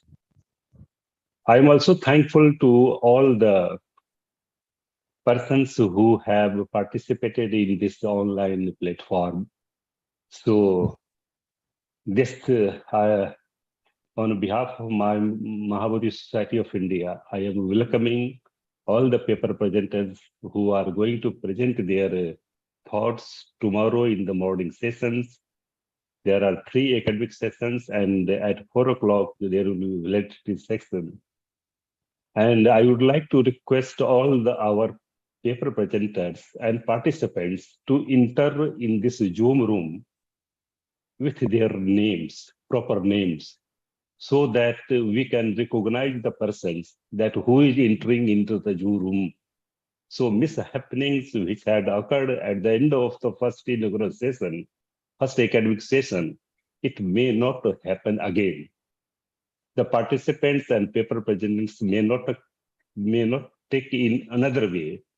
Those who are not entering without their names in the Zoom room, we may not allow them to enter into the Zoom room.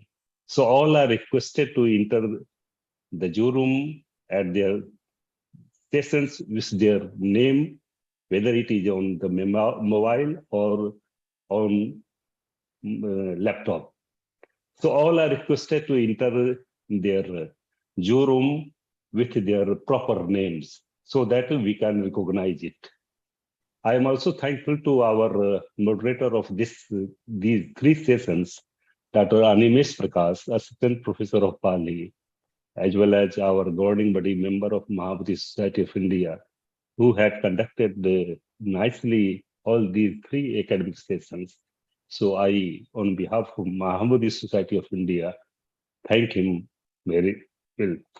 I'm also thankful to all the participants, observers, venerable monks, nuns, upasak, upasikas, who have made this today's event, 3 academic sessions, very successful. Thank you very much. With due apology, Professor Bimalendra Kumarji, you have forgotten one name to thank. To give Dr. your thanks. Surendra Kumar Mahapatra ji. No, he is the most important person of this, most important stakeholder of this conference. He is Professor Bimalendra Kumar. You have not thanked yourself. Thank you very much. So on behalf of Mahabodhi Society of India, let me thank you. I am thankful to you, Dr. No, thank you. So see you tomorrow at 10:30, you all. Yes. Kindly enter with your proper names. Thank you. Goodbye. Take care.